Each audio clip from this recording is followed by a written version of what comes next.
generals and admirals that were cringing when they heard him say that. Like, I cannot believe he's going on television and telling folks how we've been getting oil out of the region. So we'll see how that goes. But to me, that was not smart at all for Trump to do that. Anyway, good evening. Welcome to the show. It is indeed your boy Tim, the handsome liberal. As I think all of you are aware, Carmelo Anthony got a whopping 35-year bid. So they basically threw him away. He's going to be in jail or in prison rather for a long time. 35 years. He is 19. Let me see if I can get that over. He is 19 years of age. And I believe he has to do half of that 35-year bid before he can qualify for parole. And let's be clear, virtually nobody get parole on their first bid or their first attempt. Almost nobody gets it on their first time. So he's going to do more than half of that. I mean, I think it's seven. What is half of 35? 17 and a half. And I think there may be some relevance to that. I think the relevance may be that was the age of Austin Metcalf when he killed him. So there may be some relevance to giving him a sentence where he's got to do at least the amount of years Austin Metcalf was a citizen. So, and I'm going to tell you folks, I know I'm going to take some criticism on today's show because I've been listening to this all day. I am not convinced whatsoever that Carmelo Anthony was an innocent guy and got railroaded solely because he was black.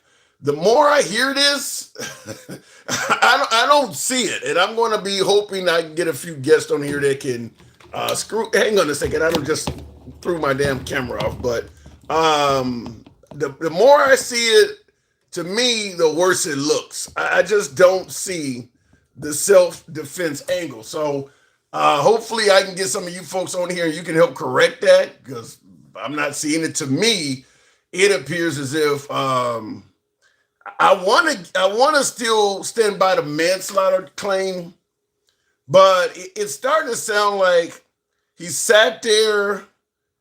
He was indicating he had a weapon in his backpack, and if you touch him, you're gonna find out. I mean, so it makes it sound like he was basically I don't want to say premeditated, damn near, but he was planning on doing something. If they touch me, I'm going straight to my lethal device. I mean, it almost sounded like he was planning on doing that. And I see in the comments, Docky says, "Where are you getting your information from? Must be MAGA." No, I'm not. I'm getting it from all over the place. But I do want to hear from you folks. Did he sit there and tell them, if you touch me, you're going to see what happened? Is that something that is coming from the right and that did not happen? Is that just propaganda? Is it propaganda that they testified that he was indicating he had something in his backpack the whole time? I mean, is it propaganda that even one of his own friends testified that it was not self-defense? Is it propaganda that the only thing that he received was a shove and he skipped all the way to using a lethal response? I do want to hear from you folks. In the comments, Scumbag Steve says, "Come on, Tim, is this rage bait?" No, this is lack of clarity on my part. I want to be clear. I want you guys to help clear this up because the more I hear this, it don't sound like this guy genuinely believed his life was in danger. It does not sound like that. It sounds, I'm hearing that he sat down and didn't talk to anybody, was asked to leave, and for the most part started indicating, if any of you touch me, you're going to see what happens. Is that propaganda? Is that something that's being made up by the right? Because it doesn't sound like this man at any point in time was and I'm going to say man because he's 19, young man.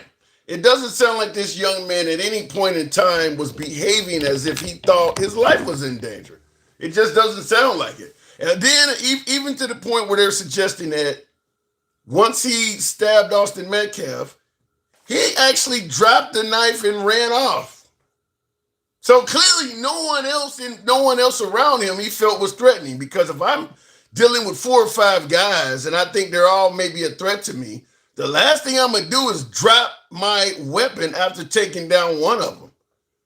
I mean, okay, so you stab this guy in the chest and run off. Why did you do that to me? Why if you're willing to leave, why didn't you just leave to begin with? I gotta hear from you folks. Tap the screen. I know I'm gonna take a whipping on this one today, but like I said, I've been following this and hearing about it all day to day, and it don't look good to me. It don't sit right. It does not sit right to suggest that what he did was something that he had to do to survive. It just does not sit right whatsoever. Maybe somebody can clear it up. I see in the comments, Amelia57 says it was premeditated and a hold serve all. Okay, you say something about a hold. I guess I hope he serves off 35 years. No remorse till the verdict. I don't look. I got a couple clips I want to play, and I do want to, like I said, I do want to hear from you folks because I don't see the self defense. Somebody got to help me out, but I'll just let you hear it because I do believe there obviously is a racial angle to it, and I believe 35 years is a tad much. I don't know if I agree with you, Amelia, on the 35 years. There's a lot of people that have taken somebody's life and it was murder one and they didn't get 35 years. So I do believe that 35 years might be excessive. But the idea that Karmelo was innocent and he should be home today and it should have been viewed as a self-defense case, I don't see that. And like I said, I've been looking at more and more of it today, and I'm just not seeing anything to indicate that I don't even see where he behaved like he thought his life was in danger. I'm just not seeing that. So that's where I want to hear from you folks on. But before we get into it, I want you to hear it from the side of and crime victim, a person of color. Advocate April Aguirre. Glad to have you both here. So, Jasmine, your thoughts about the verdict today? I think they're making an example of him. We just witnessed a public lynching of a teenager. How can you tell someone? Now, real quick, she says, I think they made an example of him, a public lynching of a teenager. Here's the crazy thing. How could he, with a 35-year sentence, possibly getting out in his 40s or early 50s at worst, how could he have been lynched when his victim is dead? How is he the one that's being viewed as being lynched? And Austin Metcalf has no chance of ever coming back. That doesn't make sense to me. Like I said, I know I'm going to take a beating on this one, but I do want you guys to help clear this up because what she just said, and I want you to hear the whole clip of her, but that sounds ridiculous to suggest that the living individual was lynched and there's actually a dead person as the other half of this story. Entrepreneur Jasmine Terry and crime victim advocate April Aguirre. Glad to have you both here. So, Jasmine, your thoughts about the verdict today? I think they're making an example of him. We just witnessed a public lynching of a teenager. How can you tell someone if you're being harmed how to defend yourself? That's insane. And I think the state of America, it's a problem. Everything, I think that the strategy that the media has displayed this case played a big role in it. I think the way that the GoFundMes, I think all of that played into the decision making of this case. And it's ridiculous, honestly. I think that if you put your hands on someone, you can't tell someone if they are not feeling how to basically defend yourself. How do you do that? And then to give him 35 years and make it a prime example. And I think everything that's going on right now in America explains exactly that. So would you say, though, if someone, like a kid gets into a fight, young teenagers, murder is the answer, pulling out a knife? So, the question is always why?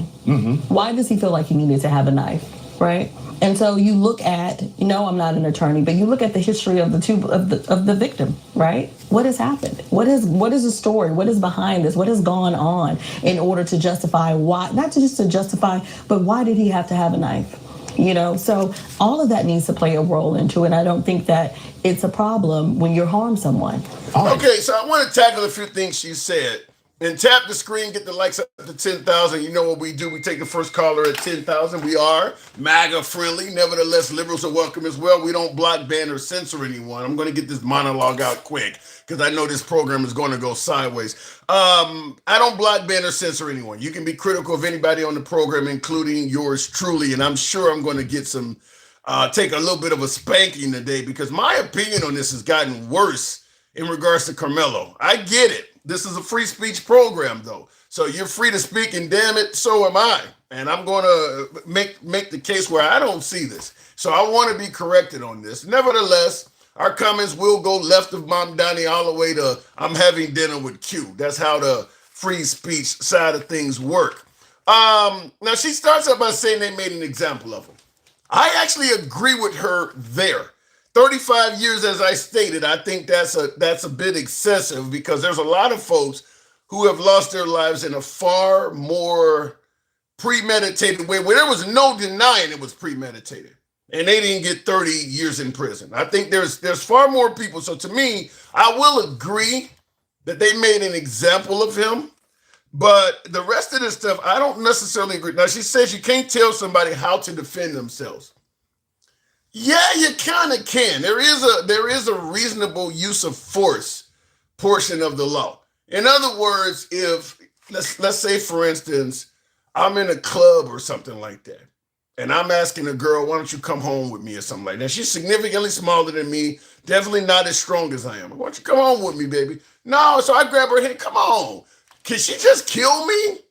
Because she thought I was going to grape her or kidnap her. Can she just kill me on the spot from that level of force? Because that's the point being made here is that right now, the only force Karmelo Anthony sustained was a shove. And he took it all the way up to killing the guy. All the rest of that was based on his assumption of what they may do. But in regards to what he actually sustained, it was just a shove. He responded to a shove with lethal force. I don't, lots of people get shoved. I mean, are we to suggest that if a bigger person, a much bigger and stronger person shoves you, you can kill him? Can you assume all of the rest from that point on that you can just kill him? Okay, in addition to that, she talked about the media has made a spectacle of this. That's 100% true, but that's on both sides. The right has been saying this guy needs to be hung from day one. The left was saying this guy is being hung and he needs to be free from day one. So yeah, the media has made a spectacle of it. She talks about the GoFundMe page. Yeah, the right went to defend Austin Metcalf and the left defended Karmelo Anthony. So that's the environment we live in now. And then last but not least, the knife came up and she says, you got to think, why does he have a knife? Here's my point on this. If you know some folks are fucking with you so much that you got to carry a knife to school, why the hell would you deliberately, voluntarily go sit right next to the motherfuckers? Why would you do that? If there is such a danger to you that you actually is now carrying a weapon because they are a concern to you, why would you voluntarily and deliberately go sit right next to them? Tell me how that makes any sense at all. If you really think they're a danger to you, unless you were ready at this point to do something like what he did, why would you go sit next to them? That doesn't make any sense. If you believe that they are dangerous and harmful to you, why would you go sit next to them? So that's part of it. I want to start taking callers real quick. Before I do want to play one other brief clip here, and then we can get into, this will be a mess. We can get into the mess of this. Prosecutor Eric Faddis. Now, this is a clip I took off of News Nation. This is Mark Garagos. You've heard him on a number of highly publicized cases. Mark Garagos was not on this case, but he gives his opinion. And I think the left, particularly my African-American audience, are going to agree with a lot of this. And I don't totally disagree with a good portion of this. Former felon prosecutor Eric Faddis. Good to have you both, gentlemen. Thank you. First, Mark, did I basically lay it out right for people's understanding at home? You don't have a right to jury by people of your race, but people of your race can't be excluded on that basis from a jury either. What do you make of what is known in the law as a Batson challenge here, and why it was rejected by the judge and what it could mean on appeal? Well, okay. You asked, the first question was, did you get it right? Don't get upset, but no, you didn't get it right. When the way you framed it, first of all, just in terms of what the argument was, one of the big battles was he going to get a voluntary manslaughter or a manslaughter instruction? They did get a manslaughter instruction. I think that just watching this from afar, and one of the problems with this case is that it was being reported and being filtered by whoever's team you were rooting for and not being able to see it, is that people didn't understand. A complete self-defense was it reasonable? There you go. The middle ground is if it was an unreasonable use of force, but to some degree in reaction to a use of force, that would have put you into manslaughter territory. The reason that's important, Chris, is because to the challenges, the peremptory challenges that were used by the prosecution, this case was over in jury selection, as most cases are. When you don't have any black jurors, and mind you, you had people of color but no black jurors in this jury, that was over. This kid was not going to get a fair trial. One of the things, I've been doing this for 43 years. Jury selection determines everything in a criminal case, number one. Number two, the reason the jury selection informs every case in every community, in every courtroom, is because you are the product of your upbringing by the way you view things. And you're never going to convince, I don't care what kind of an orator you are, how persuasive you are, you're not going to be able to impart your lived experience onto 12 people and somehow get them to understand a 17-year-old black kid who's sitting there with two people who are hulking over him and who's shoved first and what degree of force he's supposed to use. So what he's saying is a black jury would have been more advantageous to Karmelo Anthony. I agree with that, but I still do not believe even a black jury would have been a guarantee that Karmelo Anthony walks. I have stated from the beginning he should probably have received significantly less than 35 years. I was saying 6, 10, 15 manslaughter is what I said. I'm not for certain a black jury would have let him walk. I don't think the case has been made that he really feared for his life. So let's get on with the show. Tap the screen, help your boy out with the hat and mustache. TikTok cap goals. Looking straight in the comments, he didn't say walk, stop gaslighting. He said manslaughter. So did I, Debo. So did I. But the African-American community is making it sound like this is a straight-up case of self-defense and Karmelo Anthony should be home free to live his life as normal. I don't buy that. I do agree with what the African-American woman before this clip said, that they made an example out of him. I believe he certainly got probably more punishment than he deserved. And I don't think having an all-white jury helped him out, which is what Mark Garagos is saying. But I don't think he's innocent. I do not think he is innocent. Like Carl Jones is saying, it is a straight-up self-defense.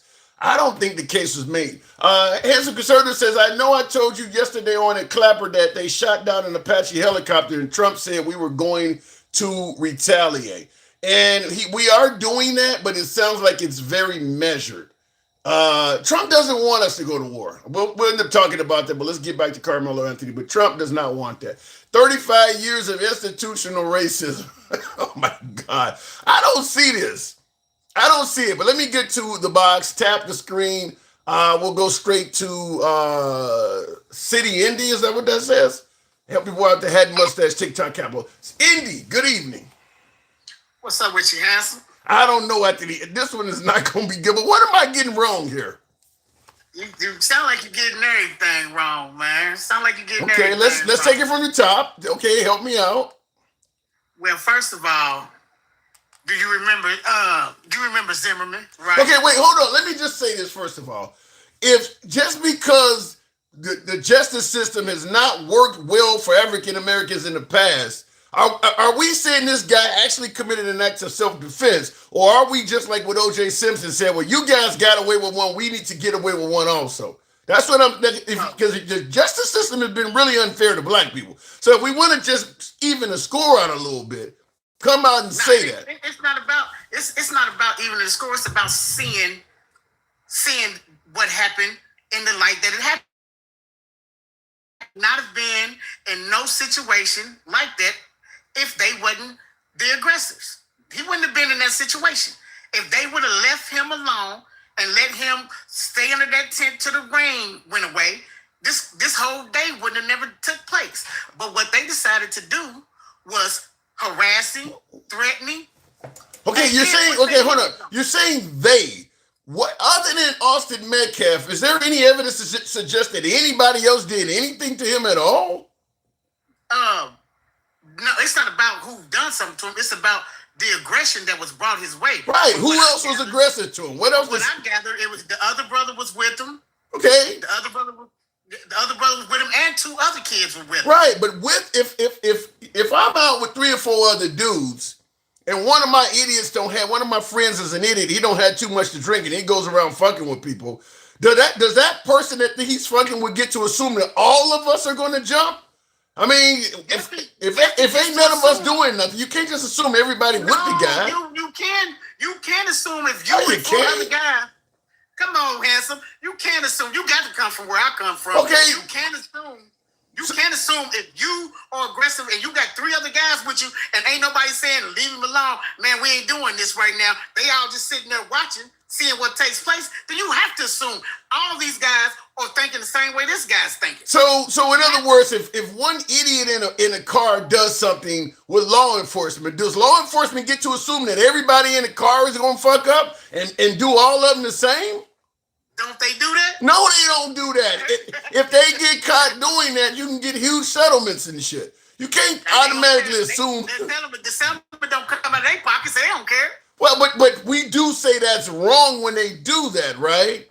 But what was wrong was them running up on him, being aggressive towards him, threatening. I don't know what kind of threats they was making, but it took one of them to put their hands on him. Now you acting like this young man was some type of assassin, like he knew what he's gonna do with this blade. That's what it does sound like. I mean, listen. No, it doesn't. Why? Okay, why would you go? You know you got a blade. Why would you make statements like, if you touch me, you gonna see what happens? When you clearly are not talking about fighting, so you are already ready to use lethal force if he just touches you. I'm already ready to defend myself. With lethal force. When you and 4 other guys approach me in an aggressive manner, and I tell you, hey, don't walk up on me no more. Hey, if you step one more foot close to me, your situation's gonna change. Don't bother me. Get away from me. I'm not bothering you. They knew at that point, either he's bluffing or we gonna try him anyway. But here's the problem is, to make what you're saying make more sense, we gotta say they and throw in a lot of people who did nothing to Karmelo Anthony in the mix. Because otherwise it's one-on-one. There is no evidence that any of these other folks, other than them just being next to him and a friend of his and with him, what did they do to Karmelo Anthony? From what I gathered, I don't know exactly what they done, but that's not the light you should be looking at it in. Yeah, it is. If I'm standing next to if I'm standing next to my boy and he do something stupid to you and you're yelling they, and I ain't done nothing at all, I mean, you don't killed him, but was I gonna be next? Because you don't automatically assume I'm part of this. No one assumes that if 4 guys approach you, only one of the guys are aggressive. When 4 guys approach you, you automatically assume all these guys are together, regardless of who the guy is. But you can't commit an act of lethal force to somebody who hasn't even touched you. You can't. He did touch him. In what way? Yanked him up. He yanked him up and pushed him. No, he did touch him. Yeah, the one guy he killed, but you keep saying they. Nobody else did anything to this dude. Why? You don't understand. It's about you even being there when this dude is being aggressive towards you. I don't know. I'm not. I hear I'm from the one spot, man, where you can't bring 4 dudes. You cannot bring 4 dudes to a situation, and I feel like it's only one that I'm gonna bother me. Only one that's gonna do something to me. Yeah, but you cannot take somebody's life based on what you thought was gonna happen. He could He could have, excuse my French, he could have hit him in his arm, and that could have been the same result. He is not no assassin. I'm not. He said assassin. I'm not saying he's. I'm not saying he's an assassin, but well, to some degree, it does sound like he went over there already with in his head. If this shit goes south, I'm about to shank a motherfucker. That's what it sounds like. Is that when he went over there, he already had in his mind, if they do anything, somebody getting shanked. But Hanson, was that his intention? Or was his intention to get out the ring and sit over here with his buddy? Why would you go sit around people that are so hostile, you already carrying a knife? They wasn't there. They walked up. Once they seen him under their tent, they brought the aggression to him. So his whole deal of, if you touch me against, or if you touch me, something's going to happen. The something that's going to happen is he's about to kill somebody. No. That means leave me alone. Right, I get the leave me alone part, but he didn't say if you pull out a weapon or if you touch me. So what you're saying, if I'm much bigger than you and I merely touch you, you can kill me. I'm saying if you and me are the same size and you are being aggressive towards me and I tell you, hey, back up off of me, man, I ain't with that. Hey, leave me alone. If you put your hands on me, this situation's about to change. What's your definition of aggressive? What you mean? What are they doing that's so aggressive that you got to go lethal? Because they told him to get from underneath that tent. And you gonna kill somebody for that? And he told him he ain't going nowhere. So they told you to get from under the tent, and your response is to go all the way to lethal force. No, that couldn't have been the only thing that sparked it off. That's all I'm hearing. I haven't heard anything more. Hang on a second. Hold on. I'll let you finish. Hold on. Forever C10 says the parking lot. I want to read a super chat that came in. The parking lot cop here in Florida, man going off on a lady parked in a handicap spot. Boyfriend come out of the store, shoved him to the ground. Man shot him, and he almost got away with it. But protests changed it. That is true. He's talking about a case in Florida where African American couple parked at a gas station. And apparently the husband went inside the gas station. So the woman is sitting in the car by herself. Apparently they were parked in a handicapped spot or in a parking spot that some old white dude did not like. So he's there yelling at the woman in the car. The husband or the boyfriend, I think his boyfriend, comes out of the gas station, sees this old man yelling at his woman, and he shoves the old man to the ground. The old man, while he's on the ground, pulls out a revolver, shoots the black guy in the chest, who's much younger and much stronger, shoots him in the chest and kills him. And they were going to let that guy off for that killing until protests happened. Well, the old white guy is now, I think he's pretty much in prison in Florida for the rest of his life. But that kind of is this story here, where you're talking about a person who put their hands on you that is much bigger and stronger than you. And the guy responded with lethal force. We didn't like that when it happened with the races reversed. That's not that kind of story. Tell me why it's not. Tell me why it's not. You are First of all, as a man, you're out there disrespecting my wife. That's the first thing. What's that got to do with it? That got to do with everything. There's no man. So you're saying a man could just come to your wife and say anything he wants to? That ain't what this is about. Is your claim that you're bigger and stronger, you put your hands on me, therefore I can use lethal force. I didn't claim anything. That's what you're saying right now. That's what you're saying right now. No, I've never said one thing about me. I said we can be the same size. Do not put your hands on me. Okay, so the much younger, stronger, bigger African American put his hands on the white guy, and the guy pulled out a gun and took his life. That was being disrespectful to his wife. He supposed to defend his wife. You can't shove. Oh my. So if I get in an argument, so you saying if I get in an argument with your woman, even though I ain't touched her at all, you can come put your hands on me. If you get in an argument with my wife, I'm gonna knock your block off. You are changing the rules to benefit your people. That's what you're doing. Yes, anybody that's protecting his wife, handsome. You are your wife.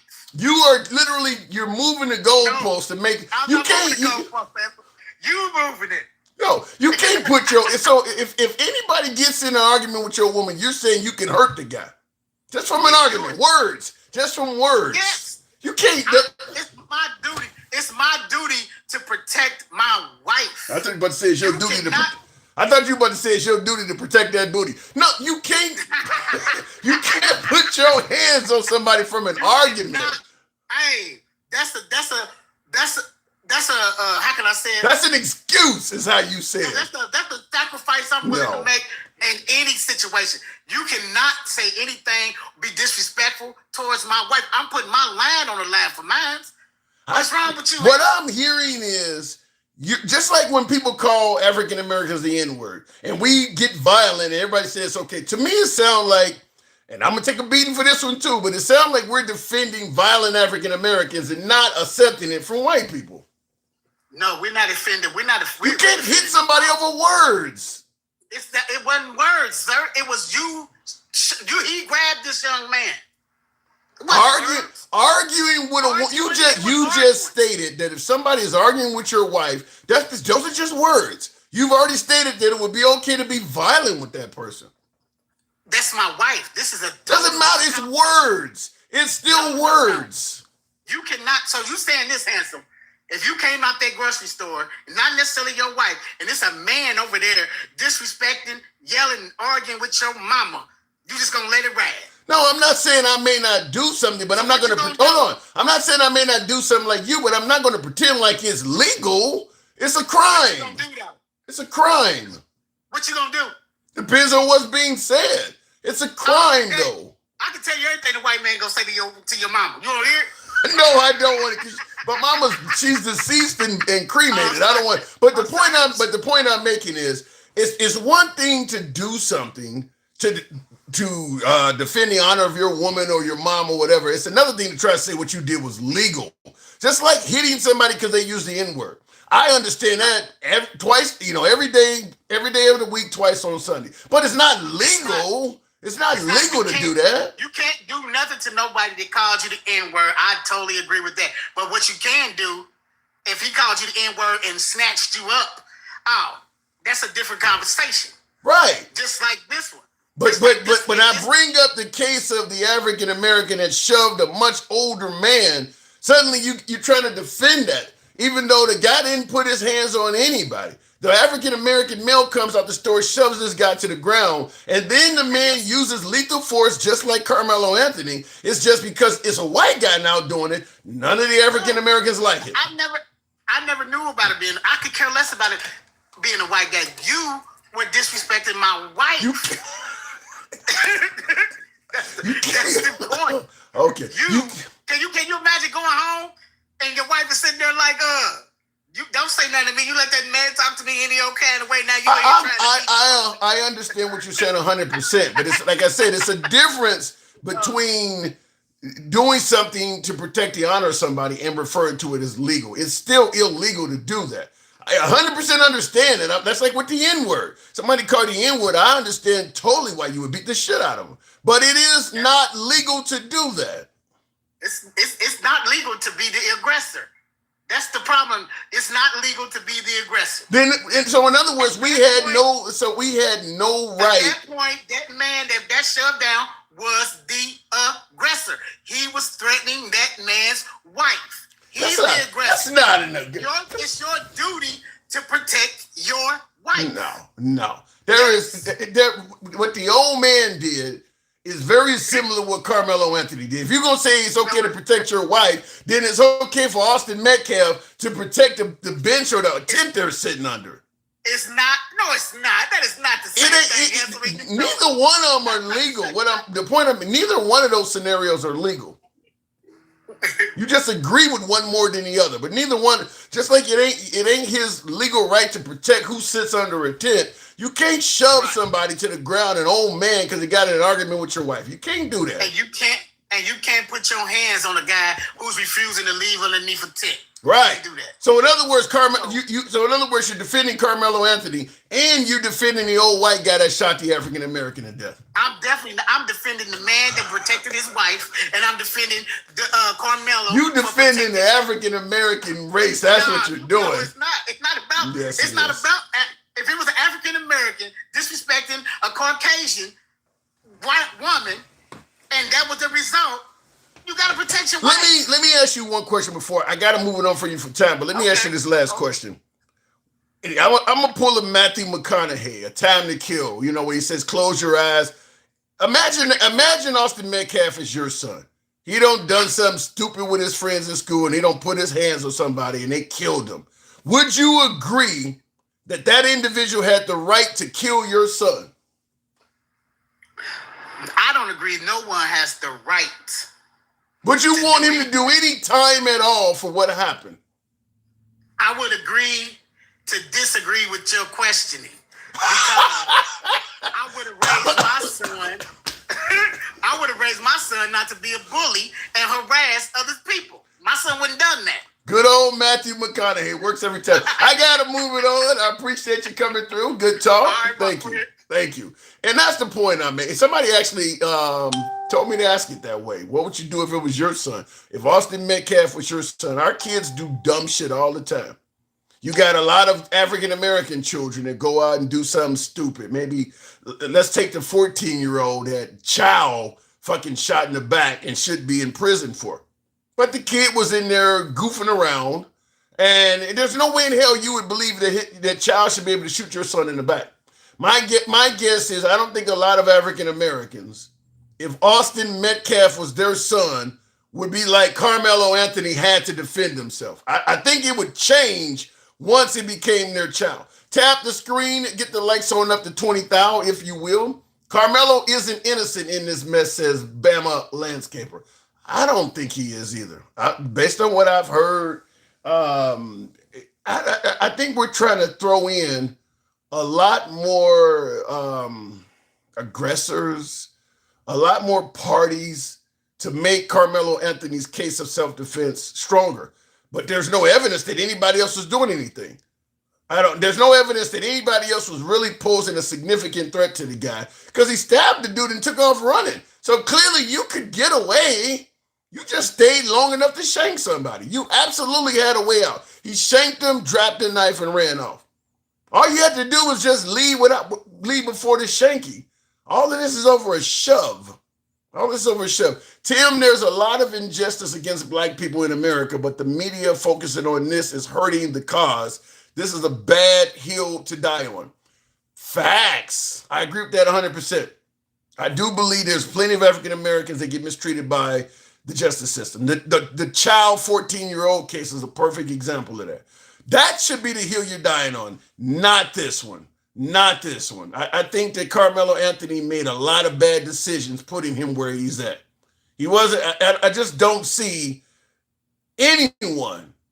If he took the life of a loved one or somebody you cared about, I don't see anyone saying, yeah, I guess my cousin or my dad or my son deserved that one. There are plenty of people who do say that when their kid is out there really pulling capers.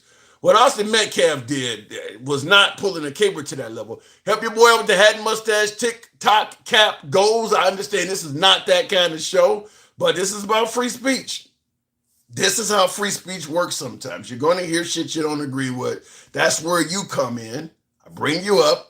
You set me straight. You set the audience straight. Or you may take an L as well. That's how it happens. Tap the screen. Get the likes on up. In the comments, the white boy wasn't running track. They played football. I don't know the whole story. Why was the in the tent no supervision? There's a whole argument to be made about that. I think the coach or something tried to, put him as some kind of team leader or whatever, and he took it as, I'm all of a sudden going to be mall security and defend who sits under the tent. I'm not defending Austin Metcalf for putting his hands on Karmelo Anthony whatsoever. He was wrong to do that. But his level of being wrong does not justify being killed. I'm not hearing anything he did that justifies stabbing the dude in the chest. I'm just not hearing that. If you put your hands on others, you can't get mad on how they react. No, well, there is a reasonable use of force clause in regards to the law. So look, if a woman smacks me, do I get to kill her?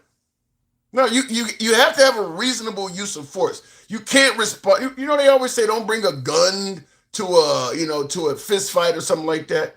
You can't. He brought a knife to a fist fight and made this huge assumption that Austin Metcalf was much stronger and bigger, was going to beat his ass, and that several other individuals, the bystanders, were going to jump in and also jump on him. He made a lot of that was assumptions.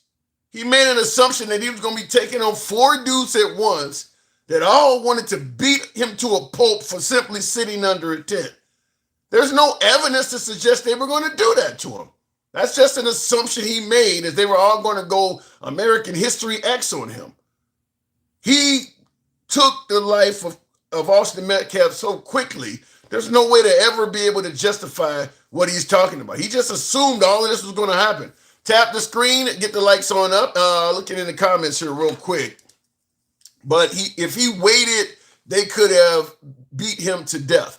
Well, true, but the fact that he shanked one of them and took off running, okay, if your goal is to run, then just fucking run. Why you gotta kill somebody first?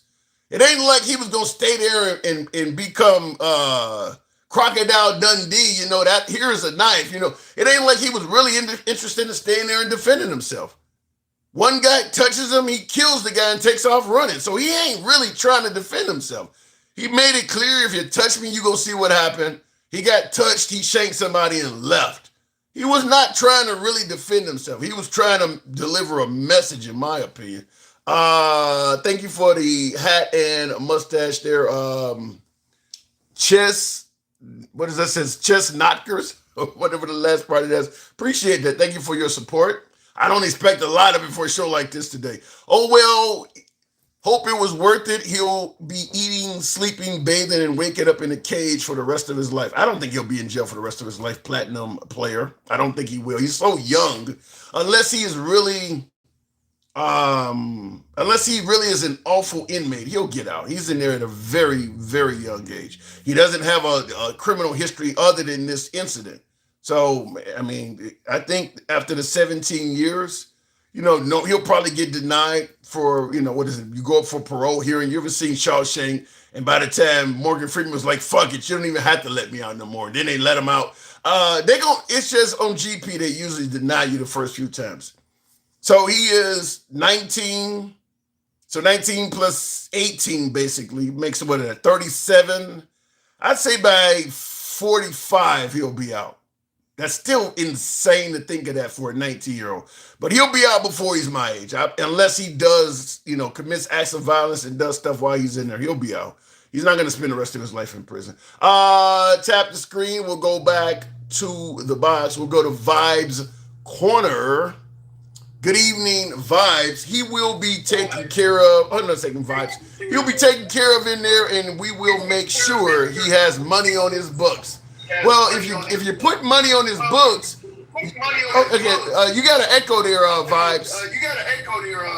Oh, let me take you off my Bluetooth. Yeah. And real quick, Alicia Bling, you says, yeah, you got a major echo. Hey, can you hear me now? Let me see. Yeah, I'm still echoing. You're still echoing? Okay, I think that's better. Okay, real quick before we start talking, Alicia Bling says he will be taken care of while he's inside, and we will make sure he has money on his books. Keep in mind, if you put too much money on his books, you may create drama for him, because now people know he has money in there, and now they may start bullying him like, well, shit, if we're going to provide your ass with protection, and they may start, what do they call it? I forgot the term I'm looking for, but, they pretty much start draining your ass, so you could create problems for him doing that. Vibes, what am I getting wrong? So, Tim. Extorting is the word I'm looking for. They may start extorting them. Go ahead. So, Tim, I'm listening to the conversation, all right? Sure. And I think every one of us have an opinion. And sometimes our opinion can be wrong. Absolutely. I think majority of us in the comments and the guest that comes up, we're going off of our opinions, right? Mm-hmm. No, I heard you said something earlier on that if 4 dudes come at you, you're not expecting for the other 3 to defend the one dude. What if you were beating up one of that dude that came to you? Repeat that. What if what? What if you were in a fight, right? Okay. with 4 guys around you. The one that attacked you were beating on him, and the other 3 joined. Okay. So I'm saying everyone has an opinion because the situation already happened. So we are going to swing our opinions. But which one of the dudes that were with the footballer guy that was saying, hey, don't attack the guy? Who was defending the other guy? Nobody was.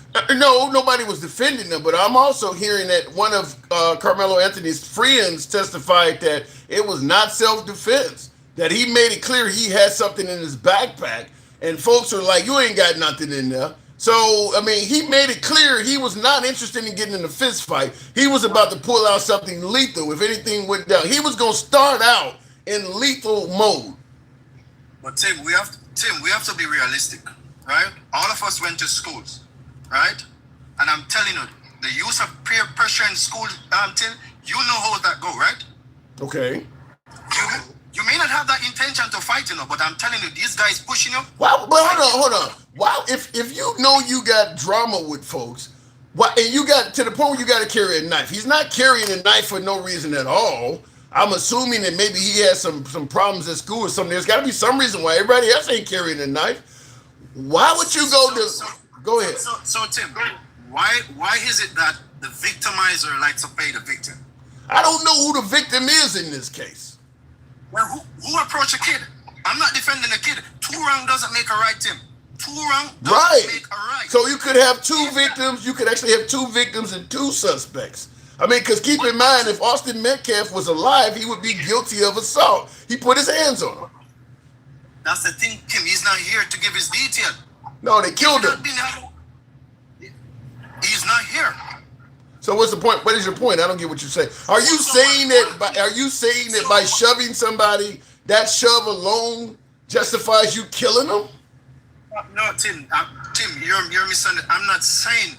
I'm not defending the guy who did. Is anybody wrong? Is anybody wrong in this scenario to you? Of course, both of them. Okay. Both of them are wrong, Tim. Okay, we agree. We agree with that. If the other guy didn't went to him to run him out from a tent, Tim. Come on, man. Somebody sitting on a tent, and you bring the fight to the guy. So let me ask you this way. Obviously, you said both of them are wrong. We obviously know Austin Metcalf is wrong for putting his hands on Karmelo Anthony. You give me your opinion. What did Karmelo Anthony do that's wrong in your opinion? I think a shove didn't. He could have avoided stabbing the guy. I think that's my opinion. Okay. He could have went a different way, Tim. But I'm saying, Tim, you cannot defend a kid going up to another kid and try to bully that kid. You cannot. I'm not. I'm not saying you. I'm saying people. Especially in a society when people. I don't think people are defending what Austin Metcalf did. I think the argument. No, I don't think that people. Hold on. Wait a minute. Hold on. I don't think people are saying that Austin Metcalf had the right to manhandle Karmelo Anthony. What they are saying is exactly what I'm saying. Is because of what he did doesn't give you the right to kill him. I've been watching your live for 2 days now, and I've never seen what any person said. Hey, you know what? The guy is wrong to try and bully the guy. None of you guys said that. All you guys was saying the guy who did the stabbing deserve what he got. Everybody's saying that. I am simply saying from listen, Tim. I went to school and I know these things. I know people bullying. I know the whole game of bullying. I know that. But I'm saying, in a society of today, Tim, not everybody can be the guy. You know what? I'm going to walk away. Not everyone can does that. Okay, I agree with you there. Not everyone. And then the guy who had the 4 guys with him, I'm telling you, Tim, they went there for their intention. They went for fight. They did went for fighting. And Tim, I'm telling you, you said if 4 of your friends are walking, right? But hold on. Before you finish that statement, I have not seen that these other people were a threat to Karmelo Anthony. That's what the whole argument is. He had to defend himself because he. Hold on. Let me finish the statement. I'll give you time. Hold on. Let me finish it. I have not seen evidence that there was legitimate reason to believe that he was about to get ganged or what they call it, jumped by all of these other people. All right, Tim. I'm gonna give you a scenario. Have you watch kung fu movies, karate? Yes, I have. Yes, Bruce Lee and all of them. All right. You watch Bruce Lee. How many guys always go to Bruce Lee? All of them. All right, Tim. All right. That's as simple as I can put it to you. 4 dudes come to me, Tim. I'm looking 4 of them gonna beat my shit. Okay. That's what I'm looking. It doesn't give me a right to stop. That's what I'm saying. I'm not defending the guy stabbing the guy, but I'm saying, Tim, no one was being the bigger person, Tim. No one was being the bigger person. I agree with that. I agree with that part. We are the meat. Let's leave the guy alone. Nobody said that. They went defending the guy that was being the victimizer, Tim. No, I mean, listen. There's a lot of things that I've seen and witnessed where somebody was messing with somebody else. Maybe I'm in a gas station and I'm waiting in line and 2 dudes get in an argument. One dude is fucking with the other one. I don't get involved either. I mean, there's a lot of people who witness violence and they don't get involved. Like, y'all go ahead and handle that. I ain't got nothing to do with it. And sometimes it may be somebody you know or even a friend. Sometimes you just look, you handle that. I ain't got nothing to do with that. But Tim, like I said, Tim, and I don't want people in the comments to get anything wrong. I'm not defending wrong. Wrong is wrong, Tim. Mm-hmm. I'm just simply saying, in every situation, Tim, there's a reaction. In every situation, the guy knows that you have the knife, Tim. And this is the thing with weapon, Tim. When you have a weapon, you feel macho, right? There you go. Now we're getting somewhere. Now we're agreeing. No, I'm telling you, weapons, Tim. I was in the military, Tim. I can tell you. You're on patrol. You go some places, Tim. You, especially you on your section or whosoever your platoon moving, Tim. It's different than when one of you moving, Tim. I agree with you. I agree with you 100%. So what you're basically saying is he did things because he knew he had a weapon that he would not have done if he was not armed.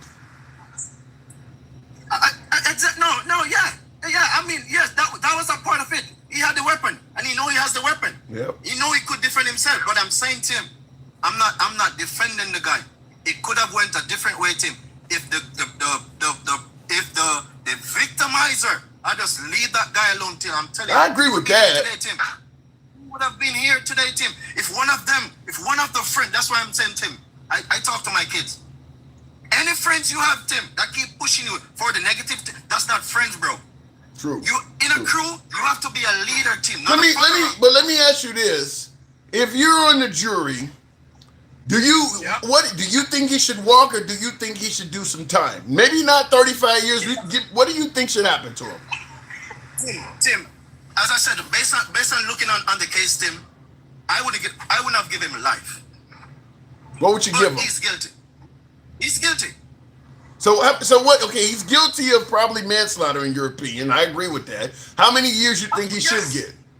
Honestly, Tim, that's for the judge. That's for this conversation. That's what we do here. Just give me your speculation. No wrong answer. What would you think this? Honestly, probably 25. 25 years. Yeah, probably 25. Probably 25. How the hell we argue when you come back with 25 years? Wow. Tim, I don't know. I don't know. I don't either. But Tim, listen to me. All I'm saying, Tim, is that in a society of today, Tim, we have to teach our kids. Yeah. You can't just see people and run up on them and not expecting some retaliation. Yeah. If I'm telling you, Tim, if the guy that was if the victimizer had known that this dude had a knife, I'm telling you, Tim, he wouldn't have went to him. True. He wouldn't have went to him, Tim. He went to him, think, hey, I'm fucking Goliath. That's why he went to him. I gotta move it on, but I think you and I agree a lot more than we disagree. I think 25 years, though, I'm really surprised to hear you say that. 25. Tim, wow. I'm just saying, not life. Well, shit, that is life in a lot of states. 25 years is life. Tim, I don't know, but I'm just saying. Okay. I'm just saying, Tim. The dude has all right to defend himself, Tim. However, it could have went a different way. That's all I'm saying. You and I agree. I appreciate you coming through Vibes. Thank you very much. And listen, I'm not going to disagree with him that Karmelo has a right to defend himself. The point is, though, reasonable use of force is where I'm pushing back. I mean, anybody that put their hands on you, you can just kill them. There has to be a reasonable use of force. I understand that if I slap somebody, I can't dictate that they only slap me back. Slap somebody, maybe they'll punch me, maybe they'll kick me, maybe it's a female and she, knees me in the nuts or whatever. But to pull out a gun and put one in my head, I mean, there has to be a reasonable use of force of what I'm talking about. Tap the screen. No love at all today, huh? Hat, mustache, TikTok cap goes. No love at all. A tough crowd here. Looking in the comments, K.A. was a camper. Karmelo Anthony was a camper. Look up the facts, not go on emotion, says me. What did he say? He was a camper. Listen, I did hear something like that. That Karmelo Anthony went over there and quietly sat down, didn't say anything to anybody. There are people now. I don't know if this is right-wing propaganda or anti-Karmelo Anthony propaganda or not, but there are folks who portrayed it though. Karmelo Anthony went over there, just simply sat down, ignored everybody, and took upon a "I wish a motherfucker would" stance. There is people that have said that. He sat there knowing that he was not welcome there, but just like, fuck all these people, I'm gonna sit here anyway. And if any of them do anything, it's gonna be hell to pay. There are folks who made that statement. Now in the comments, High Velocity says he was invited to the tent, and so does Arnita. I've heard that too. That's where some of the issue is that both sides have said different things in regards to this stuff. I've heard that he was invited by one person, and I've also heard that he went over there, didn't say anything to anybody. And of course, if you put your hands on me, you're going to see what happens, while indicating he had a weapon in his backpack. And apparently the folks that were telling him to get lost or whatever the case may be did not believe he had a weapon in his backpack. And it sounds like Austin Metcalf decided to challenge it by pushing him. And that was all it took for Karmelo Anthony to kill him. Tim, legally you can use the same force or enough to subdue, but you can't use excessive force as Advent. And that's my thought. That's my thought process. You can't just get shoved in. Because other than the shove, all the rest of the claims for why Karmelo Anthony had to do what he did are just based on assumptions. The only thing he can really prove is that this guy shoved me. All that other stuff where they were going to jump me and it was multiple people, all of that's just you assuming that. There's no proof of any of that stuff. So I don't know if you can just, like I said, if it's four dudes walking down the street and one of them four dudes start messing with you, can you take the life of the guy that's messing with you and maybe all four or whatever, well, they were all going to jump me and nobody's touched you or anything? I don't know if you can just assume that like that. Now, if you guys got prior beef, maybe it's rival gang members, rival drug dealers that you guys have been shooting at each other in the hood, that's different. But I don't know what type of prior interaction Karmelo Anthony had with all these other guys to just be able to make the assumption that they were all about to do some great bodily harm to him. I don't know if he can do that. Everything was recorded. Just wait, it will come out, says High Velocity. That would be a really good thing to happen. I think it also would have been great if Karmelo Anthony would have testified in this trial. That would have helped as well. Looking in the comments, let me see before we move on. Tap the screen. The cops do all this. And that's what I keep saying. Pointing to other deeds of misjustice in the past is irrelevant in this case. No matter, this is what I used to say with President Trump. People say, well, there was no victims in Trump's case, or, the judge is liberal. All of these excuses that MAGA were making for Trump, and my response has always been the same.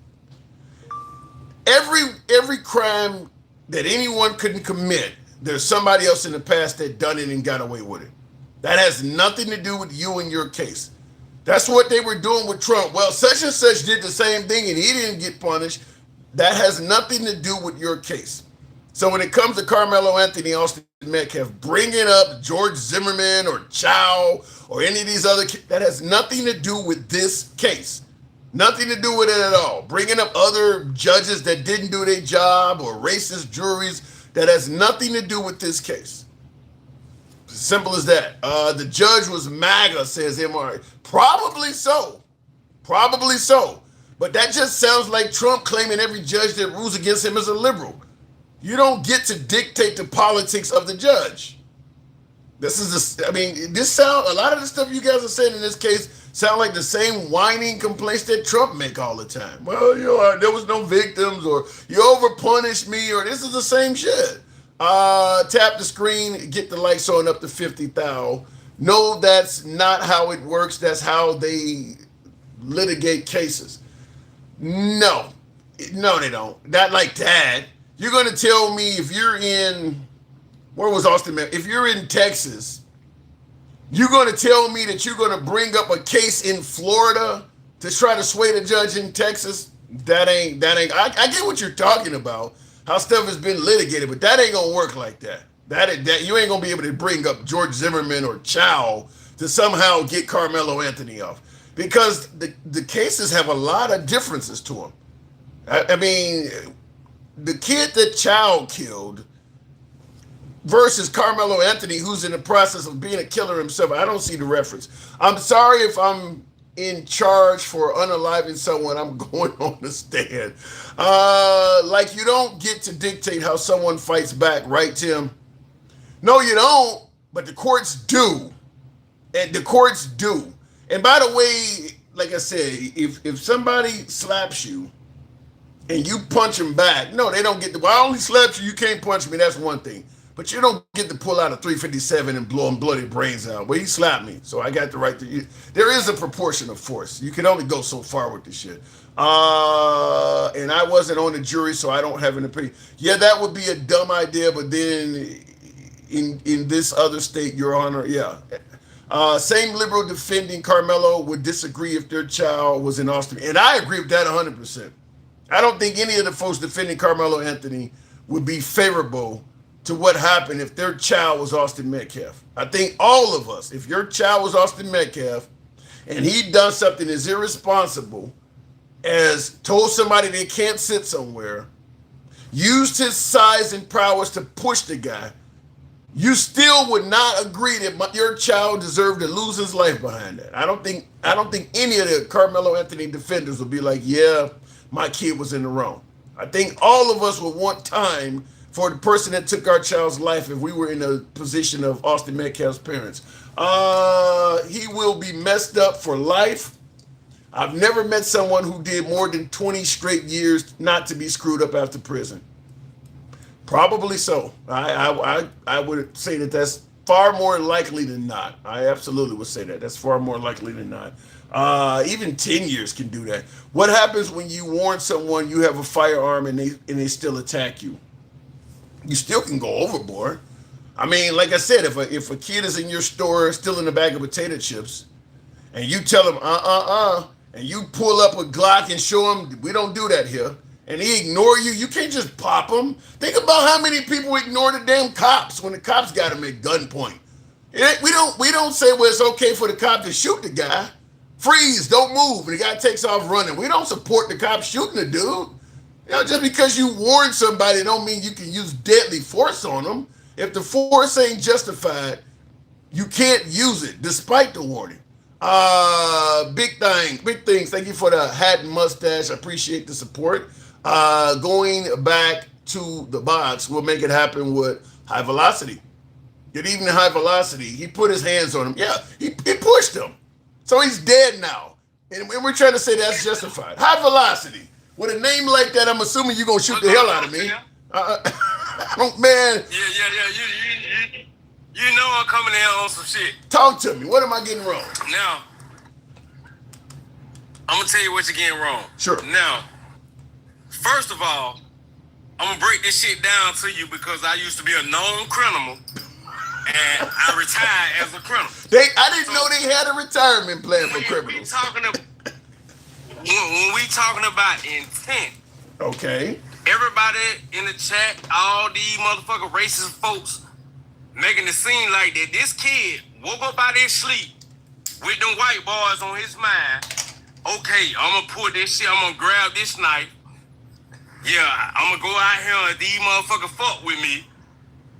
This what I'm gonna do. That's intent. Well, if he say if you touch me, there is an intent angle. There is an intent angle. Keep going. I'm saying if he do that, he did that. But if he don't know these motherfuckers, this the first day he don't met these motherfuckers, and they run up on him. Mm-hmm. Why did they run up on him? Why didn't they go get a coach? Why didn't they go get an adult? Okay. You feel what I'm saying? So I'm not arguing that. Them motherfucker been bullies at the school. So he was invited by a friend to come up under the tent. These motherfuckers didn't know he was invited. They know he was a rival from another school. So that's where the beef come from. That's why you got to get the fuck up from under this tent. Oh no, you ain't with this school, you ain't with this team. You got to get the hell up off the front of him. So that's what the bullshit. Wait. So is him carrying a knife due to the beef? That wasn't no motherfucking knife. That was a goddamn keychain. Go tell that to his heart that's no longer beating. Go tell it. Hold on. Let me respond. Let me respond. You're throwing a lot out. Let me get in here. Go tell that you saying that wasn't a knife. Go tell that to his heart that's no longer beating. It is a knife. It went in his chest. It punctured one of his ventricles, and he's dead. Okay, how far you think your heart is from your skin when a motherfucker stab you right there? And that your heart is not that far. Okay, what's your point? It don't take them a 2 or 3 inches to get to your heart, bro. Okay, that's a small ass pocket knife. Everybody in their mind they think it's a hunt knife. And I'm gonna break this down to you too, Tim. Wait, I didn't say that. Wait, hold on. It don't have to be just because if somebody uses a 22 versus a 357, it's still a gun. It don't just because it's not a long blade, it's still a knife. But the thing is, those 2 twins, known around the school where they went to, known for bully jumping on motherfuckers. So that didn't come. I haven't seen evidence of that. They got a prior history of jumping on people and beating them up. Yeah, I haven't heard that. Prior history of bullying. Okay, let me ask you this question: how many pounds did that black kid weigh? He's about 50 pounds less than Austin Metcalf. I heard that. Okay, you keep talking about one person. If you got your twin brother there, bro, you know this as a black man. Your brother is not finna sit there and let you fight by your fucking self. Then if you think you got to... Hold on. You at a school that you don't even go to. So therefore, whatever goes down, everybody in that motherfucking school, all the witnesses, go be against that black person. Because your ass don't go to school here. We got feelings for this person. We know this person. We know him. So I'm not understanding why the fuck they didn't put the twin on the fucking stand. They needed to question his ass because I guarantee you this. He put hands on that black child. Ain't no black motherfucker. Hold on. Any brother gonna sit around and let his brother all right, fight. hold on. Let me get in here. Let me get in here. You gonna put the dude on the stand. Okay, hold on, let me respond to you. You gonna put the dude on the stand that held his brother while his brother died and he's sobbing and talking about how he lifted. Hold on, let me respond to you. Hold on. You gotta let me get in. You're saying so much that by the time I respond, I don't forgot some of it. What I'm saying is, well, whatever the case may be, you're gonna put people on this. His twin. You talking about Austin Metcalf's twin brother? Yes, his brother. That's who I'm talking about. On the stand, he was right there. Okay, let me respond now. Ain't no, ain't no brother finna let nobody stab his brother and don't respond. Okay, you're not hearing. You're just talking without letting me respond to you. The point is, if you put his twin brother on the stand, now you're going to hear about how Austin Metcalf died in the hands of his twin brother. Lifted his shirt up, saw where he was. Lifted his shirt up, saw him bleeding and all of that. You're gonna have the whole jury and the whole damn place in tears doing that. That's why they didn't put him up there. No, I'm gonna tell you why. You should put his ass on the stand because he made a statement given to the police. Statement was involving all the motherfuckers that was right there up under the tent. Did this to him. You breaking up. That's why I say they should have put his ass on the stand. Because they would have ate his ass alive. Didn't talk to his lawyer. The whole witness stand, all them folks lying like a motherfucker. And look, hold on, Tim. Let me ask you this question. He don't even know them motherfuckers. He don't even know them students. So how the fuck this is a first degree murder case anyway? From the fucking get-go. Let me ask you. Let me ask you. Hold on. Let me ask you. Hold on. Let me ask you. Hold on. You're not okay. You got a lot to say, but you're not having a conversation with me. You're just going on. Let me ask, do you think Karmelo did anything wrong at all? Hell no. I would have did the same shit. If 2 or 3 right balls run up on me and do some fuck shit, I'ma do the same fucking shit. Stick their ass up. The same shit he did go on in prison every day, Tim. And that's what get sticked up every day in Tim, they get stabbed every day in prison. And that's where you would be if you did what he did. You would get exactly what he got. It don't matter. Listen what I'm telling you. Long as I stand on business and goddamn stand on my respect, if you disrespect my respect, that's what the fuck you supposed to do. Really? Motherfucker, them white boys ran up on that man, trembling and fumbling. That's just like in me, if I go playing a lick and I run up on some real gangsters, and I don't even know they gangsters, and I run up on them folk do my ass. That's the same scenario. Them motherfucking white boys thought they was goddamn running up on somebody and they gonna do the same shit they been doing at their school to somebody different. Okay. That man set a standard on their ass. So let me. Everybody at that school. You gotta respond to it in the comments. VMax254 says, based on what you're saying, he says, and this is why kids act the way they do these days because of people like you. How do you respond to that? Saying he should have shanked him. Respond to that. Man, I'm not raising no snitch ass kid or no puss ass kid. I tell my kid every fucking day, if somebody bully you at school, beat they motherfucking ass. That same motherfucker made that comment, let his kids go to school and bully motherfuckers. Wow. Tell him why he let his kid go to school and bully other motherfuckers. Well, I'll say you would. Billy Badass. Yeah. You don't make Billy Badass, so this how Billy Badass react to bullies. Fuck you talking about? You do realize you're giving your kid advice. Real shit. Yeah, it is real shit. Real incarceration shit. You do realize what you're saying is what leads your kid to be incarcerated, right? Okay, hold up, Tim. This whole case where everybody refuses to identify is the fucking bully that was going on with them white boys. What that white boy did to his fucking daddy. What are you talking about? His own blood. What did he do? What are you talking about? Oh, y'all don't see y'all internet gangsters. Y'all don't know the history of these motherfucking white boys. His dad ain't even in his motherfucking life. So let me ask you another question before we end up moving on. His dad ain't even came out since he died. I don't know, but let me ask you another question.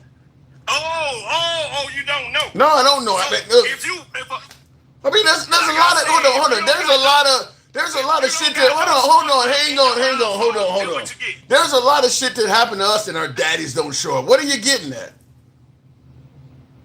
I'm gonna break this shit down for you. Please do. Anybody that's black Majority of the black kids that grow up in a home without a father end up in motherfucking jail or prison. Prove me wrong. I can't. My point exactly. So them white boys didn't have no motherfucking scrubs. They were raised by the mother, and a mother, you know, I know, you know, you can't control no boys as a female. They got to have that daddy structure intact. So if you don't have that father figure intact, them kids gonna do what the fuck they wanna do. Smoke weed, pop molly, go to the clubs, break in folks shit, steal shit, bully folks. They gonna do all that kind of shit. I got another question And for don't you. get me wrong, you got a lot of black. I got another guest made a comment. This is coming from David Roth Loves Tech. I'm thinking of David Lee Roth, the old band member. He says, a prime example why we cannot get ahead. We have a culture problem. Now, this is an African American. He says, Karmelo won't be the last example, unfortunately. He's saying your statements of what you would do if you were in Karmelo Anthony's case, which is you said you would do the same shit. He's saying you're an example of why we can't get ahead. Our culture is fucked up. What say you? Let me break this shit down to you, Tim. They in the state of Texas, right? Yes. Tell that motherfucker go Google the first black kid that got goddamn hung in the state of Texas. By all white jury, white judge, and a white prosecutor. Before he come in here and answer them type of questions, go do your history, partner. The state of Texas been known for killing black motherfuckers.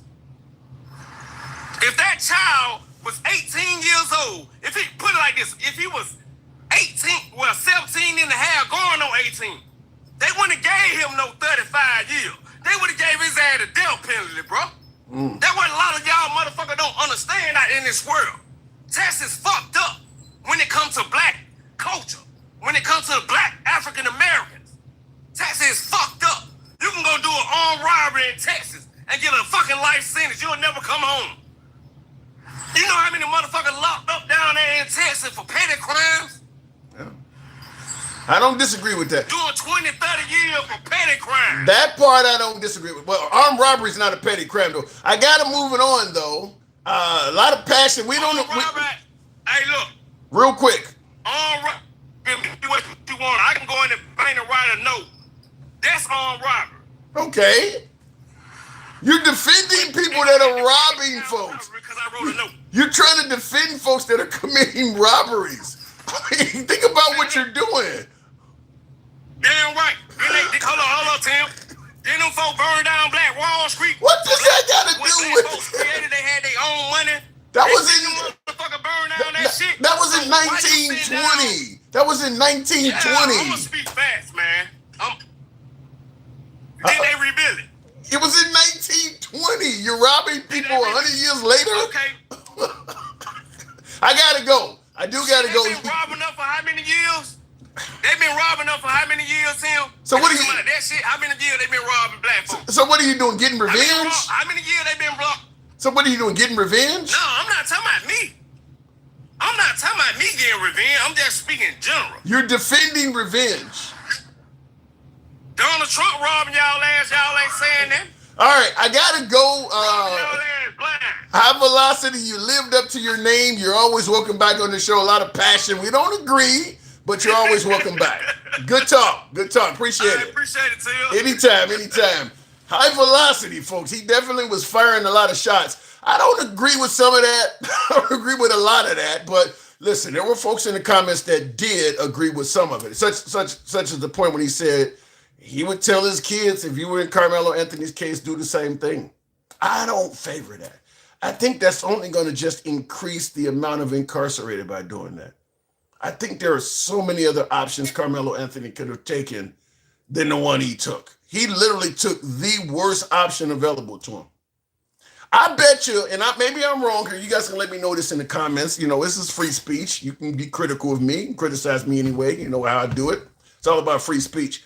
But I'll tell you this, I bet you Karmelo Anthony, now that he's seen what has happened, he would have probably have rather risked taking an ass whooping from those 4 guys than what happened. Because they were not going to kill that dude. And there's no way in hell I believe that these 4 dudes in high school, these football players, were going to kill him. That is something that is incredibly rare at a school where a kid gets jumped and beaten to death. I highly doubt that they were going to take his life. My guess is he probably is now sitting in some cell thinking it would have been better if I had just seen what they were going to do or took off and ran, which is exactly what he did after he stabbed him. He stabbed him, dropped the knife, and ran off. Why didn't you just do that minus the stab? David Roth loves tech. Appreciate your support and generosity. He says, I live in Texas, dude.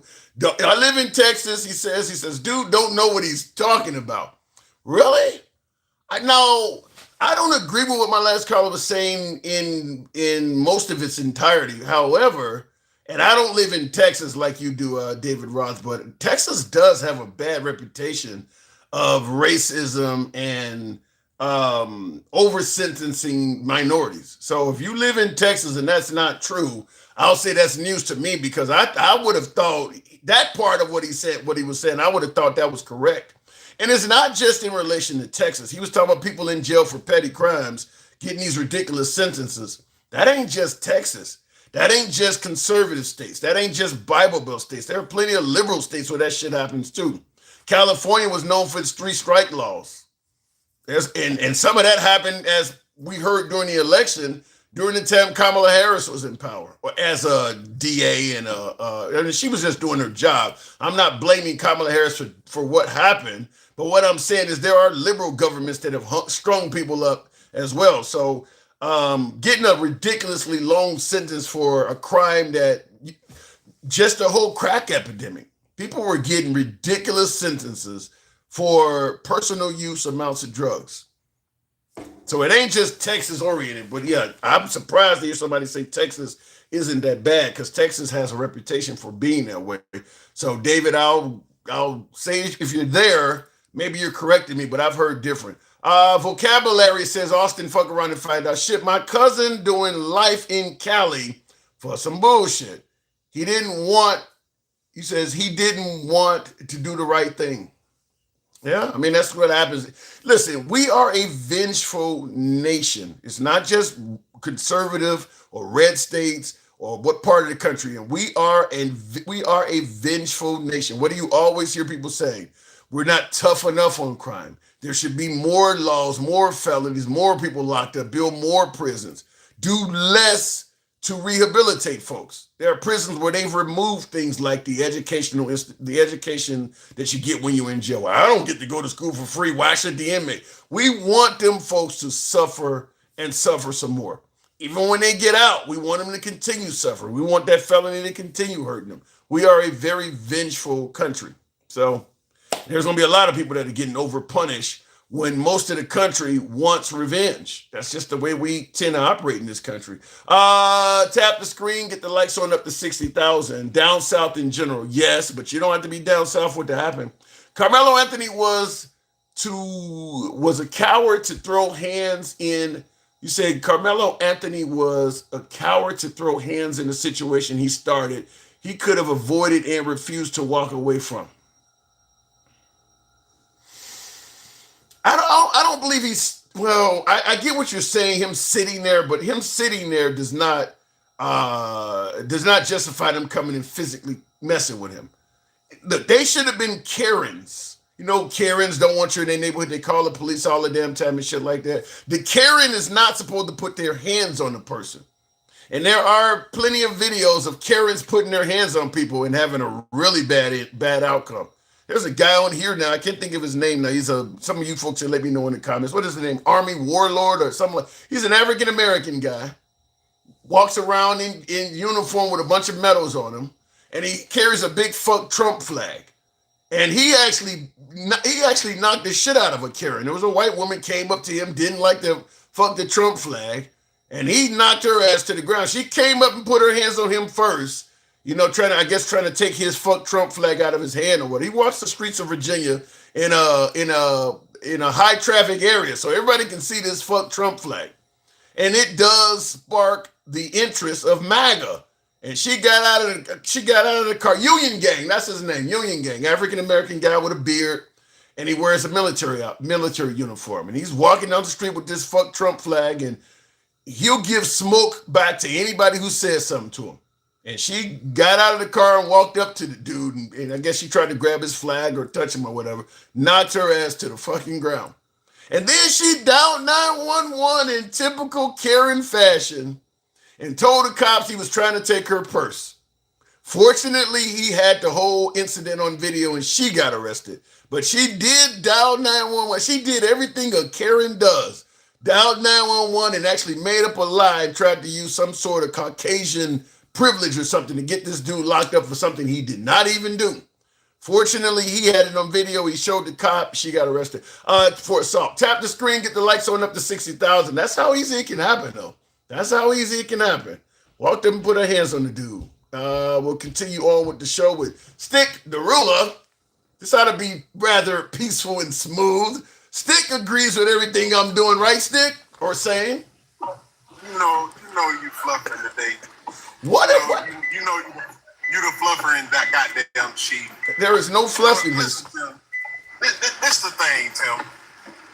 The problem that we having is it's like nobody, including you, want to admit to what's going on with the two twins, right? Nobody wants to admit that these two came up to the man. We're not even gonna get into maybe he was bullied and all of that stuff. We're gonna get to the part at hand. Okay. He was sitting down.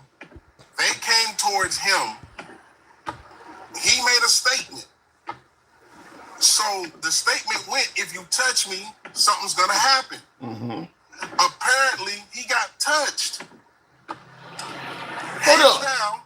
So then that's it. So if you got a gun on you, and I'm 100 pounds bigger than you, let's say I look like the fucking Rock. So I'm muscular, I'm bigger, everything. You're telling me all I got to do is touch you, and that justifies you killing me? Listen, Tim, you don't touch people. I'm not hearing yes or no, though. I'm not hearing yes or no. What I'm telling you is, if you touch me because you think I ain't got nothing on me, that's your fault. I'm not arguing that point. That's your fault. I'm not arguing that point. I'm arguing whether it's the law or not. Are you saying that if a much bigger, stronger guy? Okay, so hold on. Let me ask the question again because you didn't answer it. If a much bigger and stronger guy shoves you, are you saying that if you told him ahead of time I got a gun on me, you're saying that shove is enough to justify you killing him? Is that what you're telling me? I'm telling you, I ain't finna tell you what I got. That's number one. I'm finna give you the same threat Karmelo. Look, bro, you coming over here with that bullshit, and I see you 6'6", what you said, you 305, 315, whatever it is, man, I'm finna lay your ass out. But I'm 5'10", 185, 195, something like that. Bruh, I'm finna smoke you, and we'll talk about that shit later. Bro, he got 35 years to discuss it. I mean, he can do that. He got 35 years. No. He got 35 years to discuss it because of the jury he got and the goddamn racism that's involved. I'm gonna be honest with you. We was in a liberal state. If we was in a I don't agree. I don't agree. Throw something out there. Detroit. If we in Detroit and something like that go down, guess what happened? You touched it. I don't agree with you. Let me ask you. If Austin Metcalf was your son and he did exactly what he did, he put his hands on a smaller kid, would you believe that Karmelo Anthony was right in killing your son? I don't think he was right in killing him, and I also don't think that he meant to kill him. So would you want any time for him at all? No. If it was my son, which my son ain't gonna do no shit like that because I already done taught him better, you don't just go around bullying and fucking with people. You don't just walk up on somebody because they can have some. See, that's just the thing. I don't think they understood what was happening.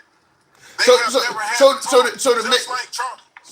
to understand your point, you're saying if Austin Metcalf was your son, you would be okay with Karmelo Anthony walking free after killing him.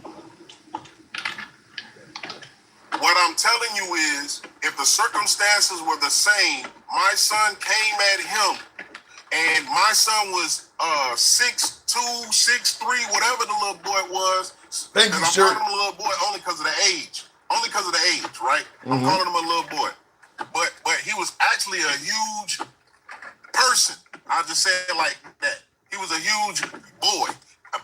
So at the time, both boys, one is small as hell, 5'8", 130, 150, some shit like that. The other one's 6'2", 6'3". Everybody know the dimensions. Pounds. So Man, listen what I'm listening, but I'm not hearing. You're not answering the question. You're not. I am. Okay. My son's the bully. I done already told you, son. You just don't be walking up on people and doing this and doing that. I'm sorry to say, my son deserved it. I'm being real. And if my son is hearing me right now, he know I'm not playing. He know I'm not being hard on him. He knows that ain't what I taught him. I taught him to stay on the fucking porch. I taught him to stay out the fucking bushes. That boy was all in the bushes and all off the front porch in the business and doing shit because he thought he was big and this little dude, he can just bully him and fuck with him, and that little boy has something ready for him. I can't do that. I can't. I just don't do that. Look, I get the parenting aspect of it. I agree with you on that. But kids sometimes slip up. This is not a kid that slipped up and tried to carjack somebody and got shot while carjacking. He slipped up and merely shoved somebody. And you're saying that shove alone as a father would make you say, yeah, I guess my kid deserved to get stabbed to death. No, what I'm telling you is the shove plus being over there, you ain't a person of authority. All of this shit, all of this line stepping white people shit, stop it. You don't have to be the male Karen. You don't have to know what's going on. You don't have to be in charge. Mind your fucking business. I agree with all that. Listen, if a person done told my son, it gets out to me that my son is unalive by somebody. Yes, I'm going to be upset. Yes, I'm going to be mad. But once I found out my son was a fucking bully, and he unalive, he got unalive because he touched somebody he shouldn't have fucking touched. Now I'm feeling some type of way. Now I'm feeling like, damn, did I raise him right? But guess what? He ain't got that. His daddy got his arm broken some shit between the twins and shit because they bullied their damn dad. I mean, in their life like that.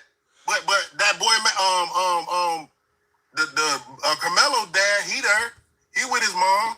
Like, you see, it's a difference. One's a bully, one was timid, one wasn't just backing down. Okay, I wanna show you something. But before I get into that, I want to read a comment because I want to show you a surveillance video and get your opinion on this. Jay Sid said, so where would it end? Anywhere, anytime Metcalf told Anthony to move, he would have to move. Where would it end? Well, look, I get you would not want. He's saying that where would it end? Because he said anywhere Austin Metcalf would. Okay, he's basically saying that if he bullied him over and over again. Well, there's a bunch of things you do if you get bullied. Because people get bullied at every school in America. You can't just skip all the way up to killing someone. You got to first, there's things you do. You go tell your teacher, tell your principal. You don't just get to kill the guy right away, is what I'm pushing back on. So I don't know about that, Jay said. You're jumping way up to the top level saying where would it end before Austin Metcalf has done any of that stuff, which is the same argument I'm making about suggesting that all the people that were with Austin Metcalf are automatically assuming that they're going to jump in and beat the hell out of Karmelo Anthony. That's an assumption. That's not based on reality. Listen, Tim. Yeah, just like it was an assumption that he could bully the man. Well, and it was an assumption that you could kill him. Look, watch this video, because this is exactly what we're talking about, but in reverse in terms of race. And now you probably have heard about this story. This is where the African-American and his girlfriend pulls up to a gas station. The African-American, a young guy, looks like he's in his 30s or something, goes in the gas station while his woman is in the parking lot in the car.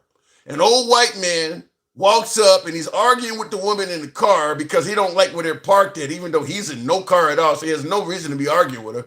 But anyway, he's arguing with her. The boyfriend comes back out of the gas station, sees this old man arguing with his woman, shoves the old man to the ground. So he puts his hand on the old man. The old man pulls out a revolver, shoots and kills the black guy.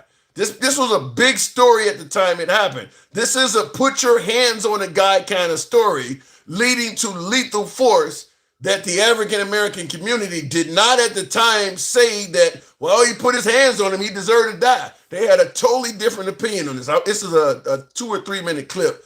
I don't know if it has sound in it or not. But here is, now if you see, it starts out with just them standing in the parking lot. I don't know if they show where the guy pulls up again. Oh no, this is the two there. If you can see it, and it might not be real clear on the thing there, but okay, this guy's walking to the truck. I'm trying to see where they show it. I think they're gonna show the car pull up or something like that. Let me just skip because I don't want to play unnecessary if it doesn't. Okay, here it is. All right, it's about a minute up. Okay, here's the car pulling in now. Now it's got a black man and woman in there. I think they're a couple. It's only about another minute or so of video left, so. So Tim, go ahead. That's my ex-wife's cousin. This happened in Florida. It happened in like Clearwater, Florida, or Largo, Florida. Wow, like that, right? Really? Wow. Yes. So I already know about that. And but the thing that you fell into forget, the man was at his wife's window going off. He didn't touch her though. He didn't touch her. It don't matter. It don't matter. He was at her window, in her window, arguing and fussing with his wife. Okay. What are you talking about? This ain't the same. You can't push somebody to the ground for an argument. Listen, you can, man. Back up off my wife. What are you talking about? He protecting his wife. No, it's a difference. Okay. So in other words, if somebody's arguing with your wife, you can put hands on them just for the argument. I'm gonna say it again. Number one, you touching my car. He had his hands on his car. His car? Listen, bro. I don't give a man. Listen. Okay, here. I don't know if you can see it. The smoke first. And there he shoots the guy. The guy walks off and he goes in the gas station and dies. I don't. So you're telling me just because of the argument, that alone is enough to put your hands on somebody? Just because they were arguing with your woman. He didn't touch her or do anything to her. Listen, this is my wife. Get out of her face. Get away from my fucking car. This is different. And then number two, this is another situation to where a person, just because he got his ass pushed down, right?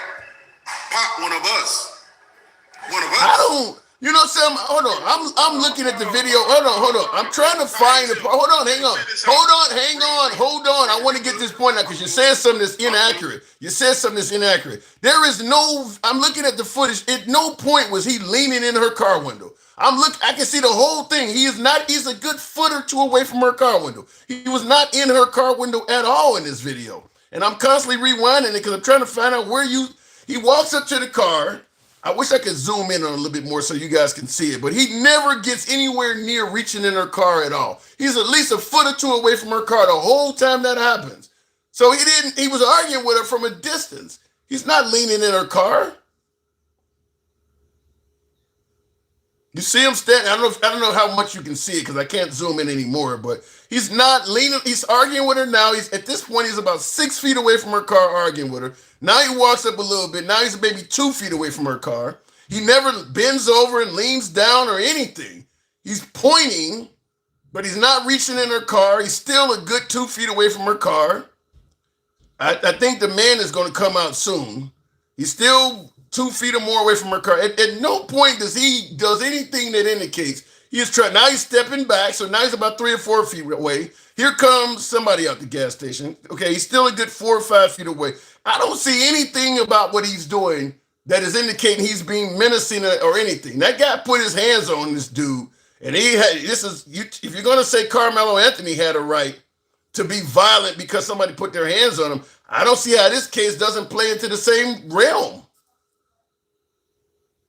I'm still looking at this point, still a good, he's got his arm out. And even with his arm out, the tip of his arm is still a good 2 feet away from the car. He is nowhere near this man. Now here comes the boyfriend walking out.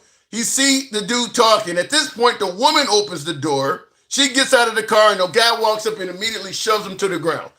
There was no reason for that.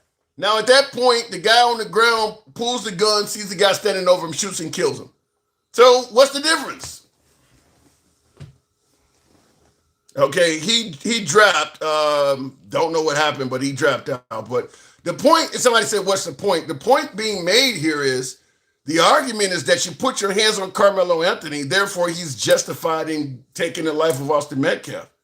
But the point I'm bringing up is when this guy had an African-American put their hands on him, we as a community did not agree with him using lethal force in that case. It looks like it's a double standard. That's all I'm saying. It looks like, by the way, for anybody who's wondering about this story, Michael Dredka is his name. The last name is spelled Drejka. If you type in Michael Dredka surveillance video, you can see the clip I just watched. It's about 3 minutes long. It's on Law and Crime Network's site on YouTube. Michael Dredka, whatever, Drejka. By the way, they were going to let him off for killing this African American. There was, I think, Ben Crump went down there, and I think Al Sharpton or Jackson or somebody got involved. He ended up being charged, was found guilty, and he's doing the rest of his life in prison. Like he got a lengthy Florida sentence similar to Karmelo Anthony.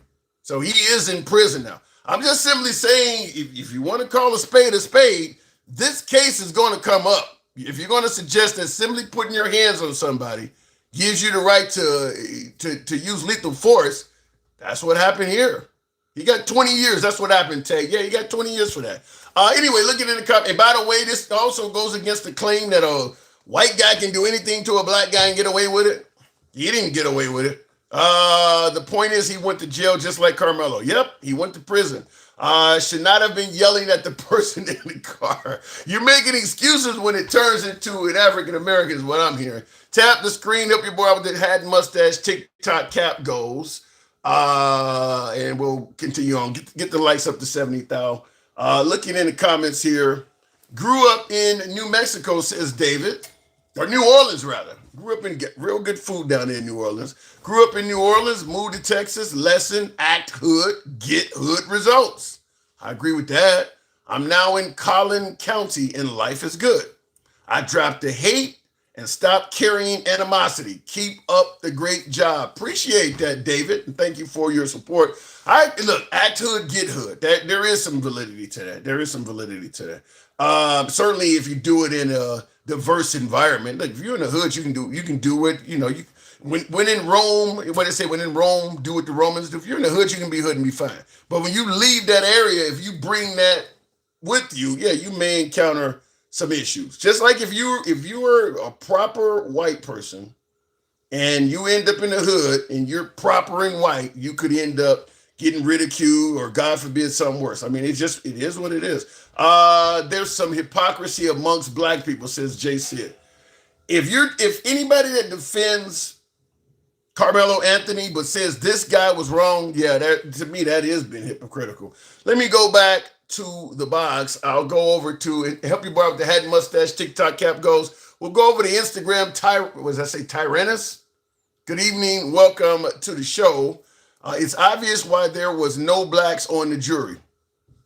That to me is wrong, though. I really don't think that. I think there will be an appeal. I don't know how it's going to turn out. But speaking of that claim that there was no blacks on the jury, and apparently my Instagram caller is not coming up, so we'll continue on. I played this earlier, and I think it's worthy of playing again. Was he going to get a voluntary manslaughter or a manslaughter instruction? They did get a manslaughter instruction. I think that just watching this from afar, and one of the problems with this case is that it was being reported and being filtered by whoever's team you were rooting for and not being able to see it, is that people didn't understand. A complete self-defense was it reasonable?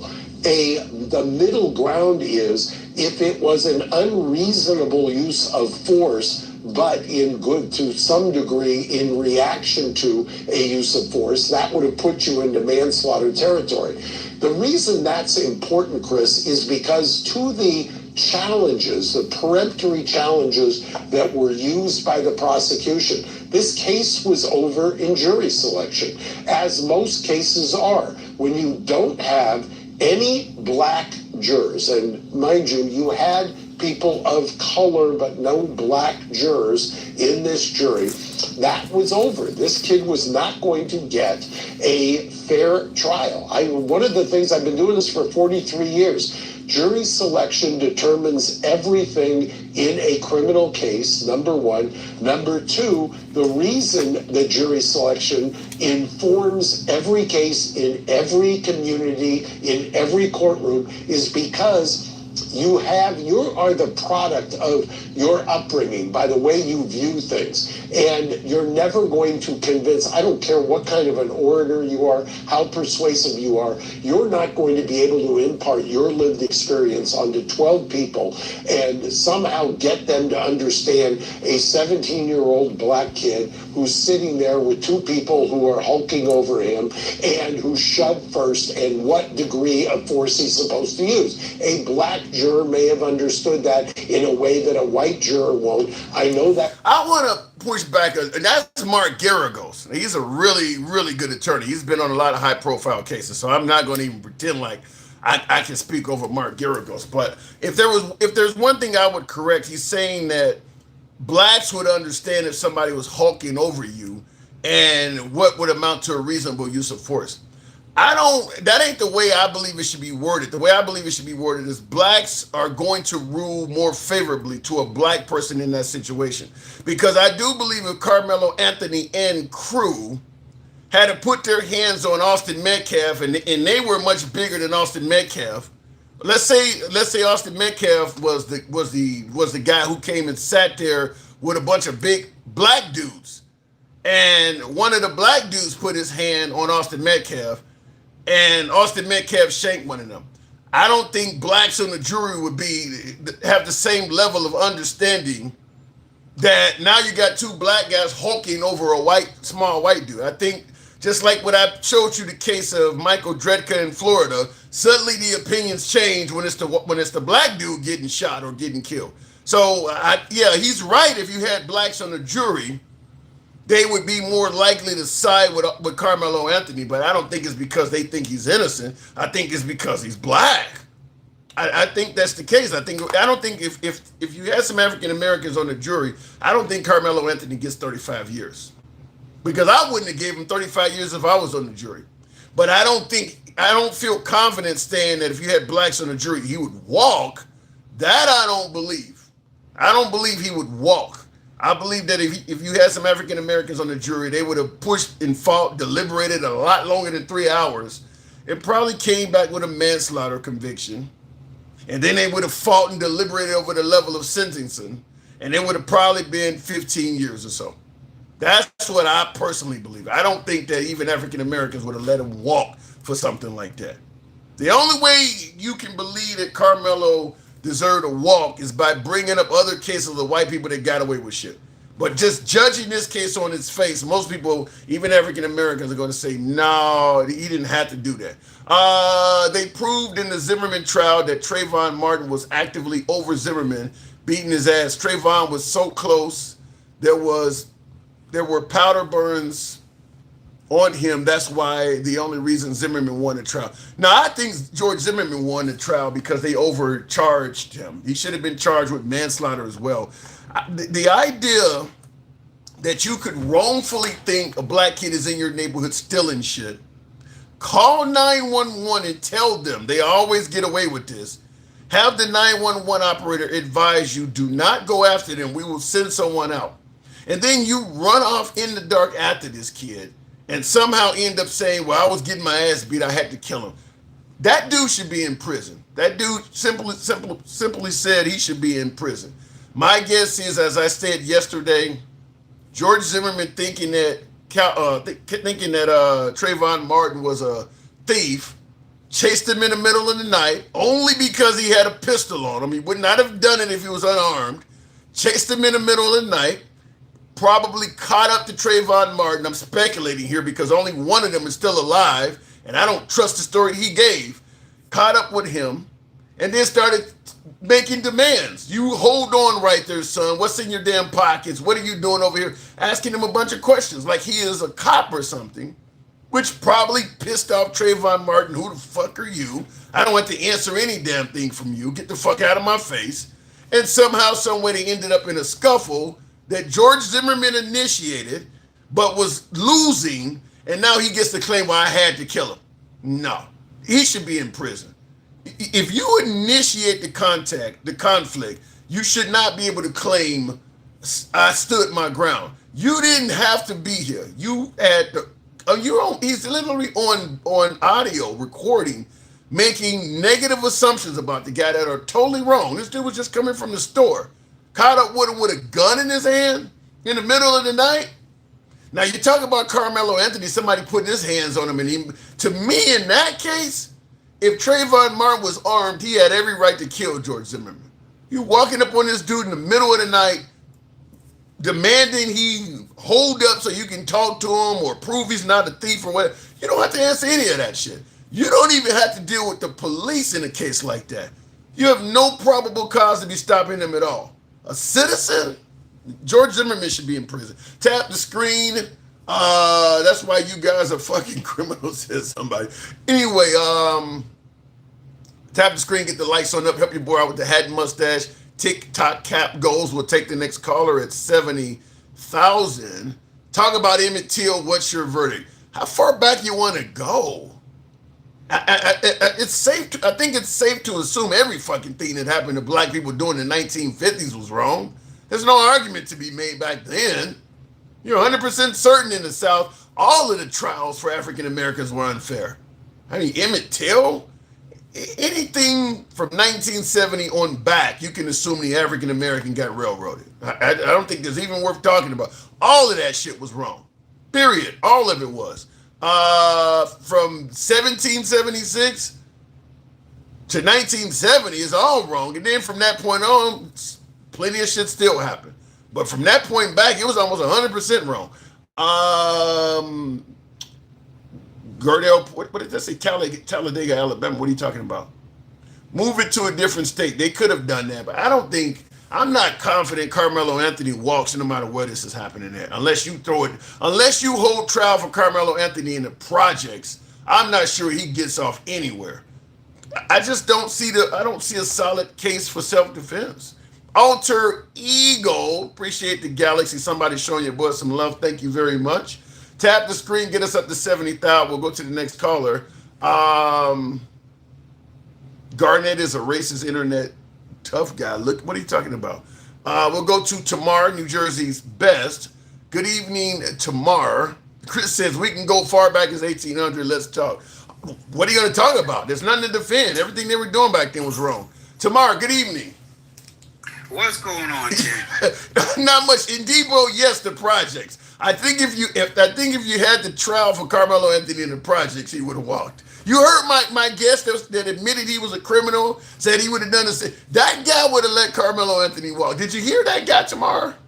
Yeah, I heard him. Do you agree with him? I mean, no. I mean, I don't think he intended to kill. I mean, to unalive Austin. I agree. The fact is, somebody's life was lost. Thank you, Cedric.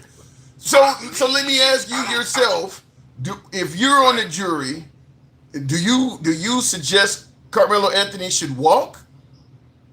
Not walk, but he should like manslaughter or something. I don't think he deserves 30-something years. I agree. Because like Mike said yesterday, it's not like he repeatedly stuck him. Right.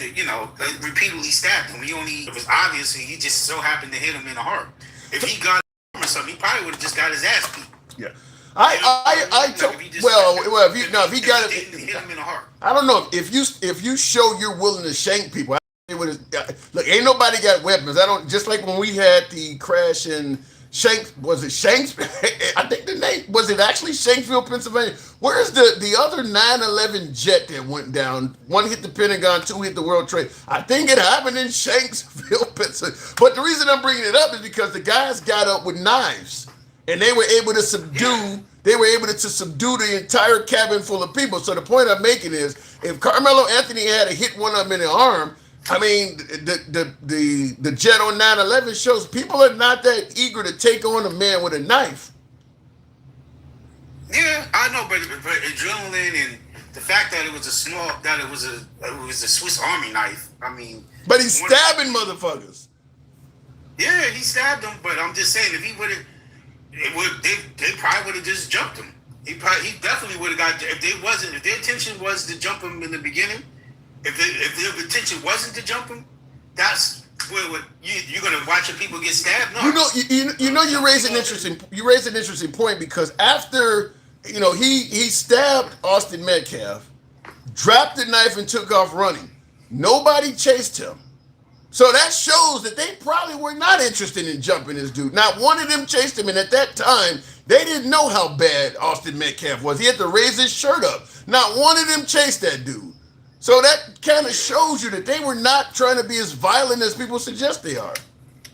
The whole situation is messed up on both sides. I mean, my whole thing is the dude that supposedly invited him under the tent. Why he just didn't say, "Yo, chill. That's we chopping it up, and when he's done, he's out." But like chill. Like that's what if I invited somebody that I know for another school, and we're chopping it up, and you come over here, who's this guy? Oh, like, chill. Don't worry about it. I'm talking to him. That's my peoples, and then that's that. You understand what I'm trying to say? That should have been the end of it. But this guy, supposedly the guy that invited him under the tent, lied on stand, and a defense lawyer exposed him. But what I'm upset about this whole situation is, why didn't the defense lawyer try to get that changed from first degree? Because it wasn't first degree. Like you said with George Zimmerman, I believe he was overcharged. Yep. Carmelo was overcharged because in the George Trayvon Martin situation, you can obviously tell that Trayvon was fighting for his life, because you have to understand that after George Zimmerman was told not to follow him, and he continued to follow him, he chased Trayvon. Trayvon ran, and he ran after him, and so I guess eventually he caught up to him, and he was probably he was trying to perform walked up to him. He's probably trying to perform a citizen's arrest or something. I mean, whatever George Zimmerman was doing to Trayvon Martin, he had no legal right to do it. He was doing more than probably just putting his hands on him. He was probably trying to hold him or check him or pat him down, whatever he was doing. He flashed. You don't think he flashed that weapon? You don't think he flashed that weapon? Yeah. And what makes a kid that age, when a grown man comes up on you? Trayvon might have had the height, but he was more frailer than Mr. Zimmerman. That you could tell that boy was fighting for his life. He seen that gun, and he had no choice but to fight. I got the upper hand and started beating him down, and he got shot for it. I mean, it's very possible. That sounds kind of like the Ahmad Diallo case, where the guy was down in Georgia and he went into a house that was under construction, and 3 men chased him down in a pickup truck. And the same thing, he grabbed the gun and tried to fight, and they ended up killing him like that too. No, I don't know exactly what happened in the Zimmerman Trayvon Martin case, but I know enough that Zimmerman should be in prison. I mean, he initiated whatever, no matter what happened from the time they actually got together and started interacting. They never should have. You had no business chasing this dude off in the middle of the night like that with a gun. And you're probably right, he probably did brandish shit, but even if he didn't, you have no right chasing this dude down, making accusations in the middle of the night like that. And that's why I don't see how he got off, because the 911 operator said do not follow him. We're sending units. That should have been that right there alone should be a reason why he was convicted, even if he was overcharged. So let me ask you in this case. In the case of Karmelo Anthony, you are agreeing that along with that 35 years they don't made a fucking example of him. That's way too much time. I agree with that. Way too much time. However, you sound like you agree. You sound like you agree with me also that he does deserve some time. Yes, yes, he does, because he, like I said, he may not have attended, regardless if he was being bullied or whatever the case is. He still pulled a weapon, and I mean, how much time would you give him? How much time would you, if it was up to you, you the judge, how much time would you give him? Based on what you know. 15 to 20. Maybe Wow. 15 to 25, I would say. Somewhere in that area. I mean, that's basically life almost. So But maybe you can be eligible for parole in like 12 or something like that. That's how I would have done it. yeah. So why do you think so many folks, because I've been hammered on this shit. I got people in the comments telling me to shut the fuck up. How do you, and I don't mind the criticism. You can tell me to shut the fuck up. That's how free speech works. But how do you respond to folks who are continuing to suggest Karmelo Anthony had the right to do what he did because Austin put his hands on him? You're talking 15 to 20, which is a little bit more than even what I was saying. But how do you respond to folks who continue to suggest Karmelo Anthony did nothing wrong and he should have walked? I mean, everybody's entitled to their opinion. I mean, I'm not going to say, maybe even 15 to 20 might be a little harsh. You asked me and I just shot something out. But he definitely deserves some time. I'm not going to say, I can't really say exactly how much time he deserves, but he definitely deserves some time because somebody's life was lost. Regardless if you, well, he says it's self-defense, though. You can take a life in self-defense. He's claiming self-defense. Do you not see it that way? I don't say that's self-defense. Yeah, It was, he pushed him. Yes, he did put his hands on him. He did tell him not to put his hands on him. But at the end of the day, you really stabbed him? Yeah. Or because he pushed you? I mean... I think you and I are... I've been jumped before. I don't know if you've been jumped. I've been jumped in my life before. I didn't... Not only... I'll tell you something, and I have been, as a kid, I've had bully issues and been jumped.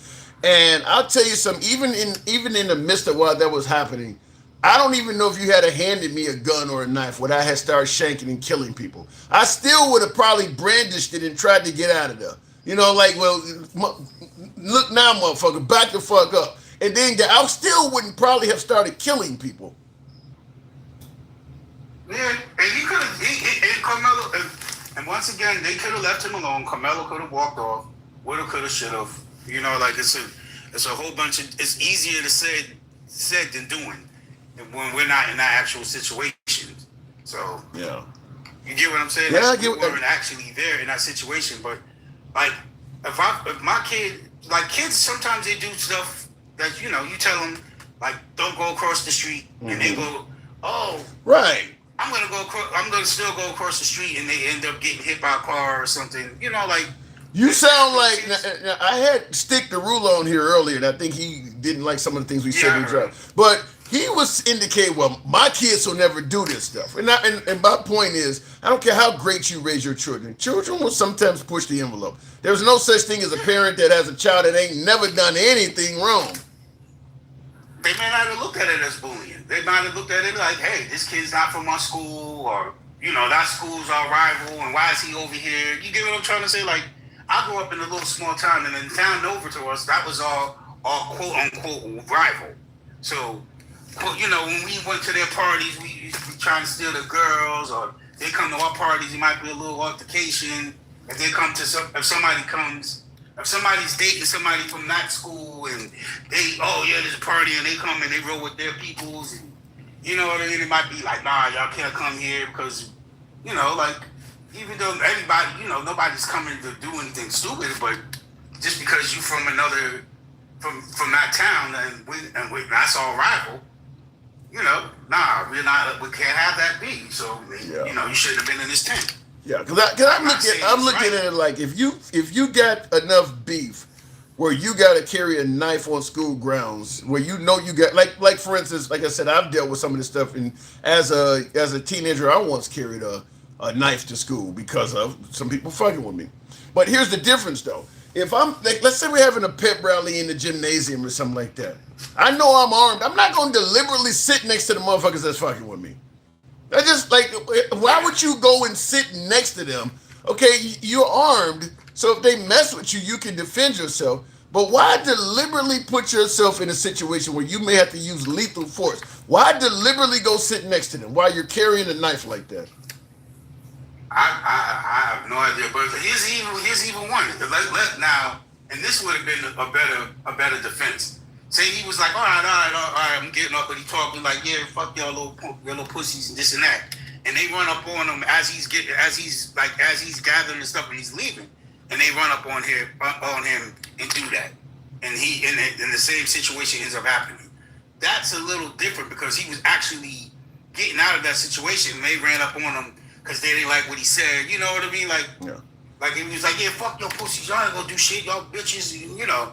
Talking a whole bunch of shit like, now who you calling pussy, this and that, and they run up on them and the same situation happens. That's a different story. That would be a better defense for self-defense. Yeah. How about this though? In the comments, Mojack says, you know, you keep saying shit like it's the kid's fault for someone assaulting him. Now the assault is obviously the shove. I mean, that's probably the simplest level of, I don't know, what do you get for shoving somebody? No, I'm not blaming neither party. I'm not either. I started off by saying the situation is sad on both sides. So that's not what I'm trying to say. I'm just saying, like, assault, I don't really look at it as an assault. A push is not an assault to me. Well, legally, your face is more of an assault. Well, legally, it's a simple assault. I mean, legally, if you put your hands on somebody, they can't. It's a very low down in the weeds charge. I mean, probably just a fine. I don't even know if they even take you to jail for it. It's way down in the fucking weeds. Certainly not justifiable enough to say you had to kill the guy to get it to stop. But what about the claims that he was about to be jumped by multiple people? Because that's what the claim is. He had to commit this act of self-defense because he was in the process of multiple people about to jump him. Have you seen anything to indicate that? Wait 1 minute, I'm up. Sorry. No, I didn't see any of that. All right. But if you got business, I'll go ahead and move it on tomorrow. But I'm the same. Yeah, I'm the same way. I didn't see anything to indicate it as well. So I think it boils down to a simple assault, and Karmelo just went way overboard with it. But to me, when he's talking about touch me and you see what happens, it sounds like he was kind of fuck around and find out, kind of planning it for. Just like people say, you break in my house, fuck around and find out. They already ready for what to do if you come in there. He was ready to use that if you do anything to me, ain't gonna be no hands. I'm about to shank you. I actually watched somebody on YouTube that was actually one of the people that was in the court on YouTube, one of the people that I follow, and he I forget what day he was there, but he was basically saying like this situation was messed up, but like he kind of agreed with me too, like saying that Karmelo should have got something, but not what he got. And that's why one of my MAGA viewers asked me, do I think there's going to be rioting if Karmelo Anthony is convicted? And I said no. I said there are plenty of African Americans that do not think this is just an innocent. Now the child case where the Asian shot the kid in the back, that's riot worthy. That's riot worthy. This is not.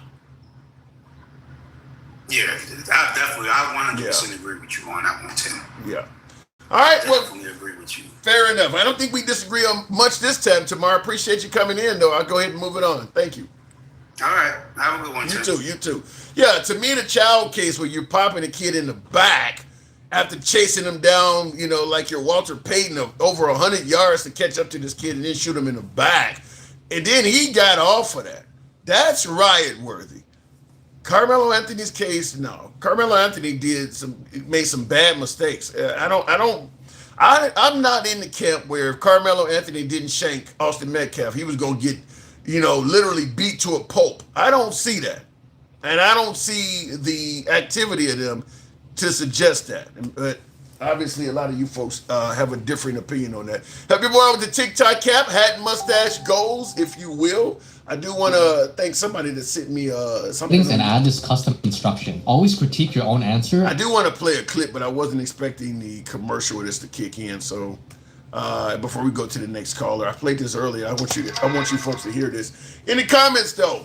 But this dude is saying is not what happened. Karmelo went to the other tent causing problems.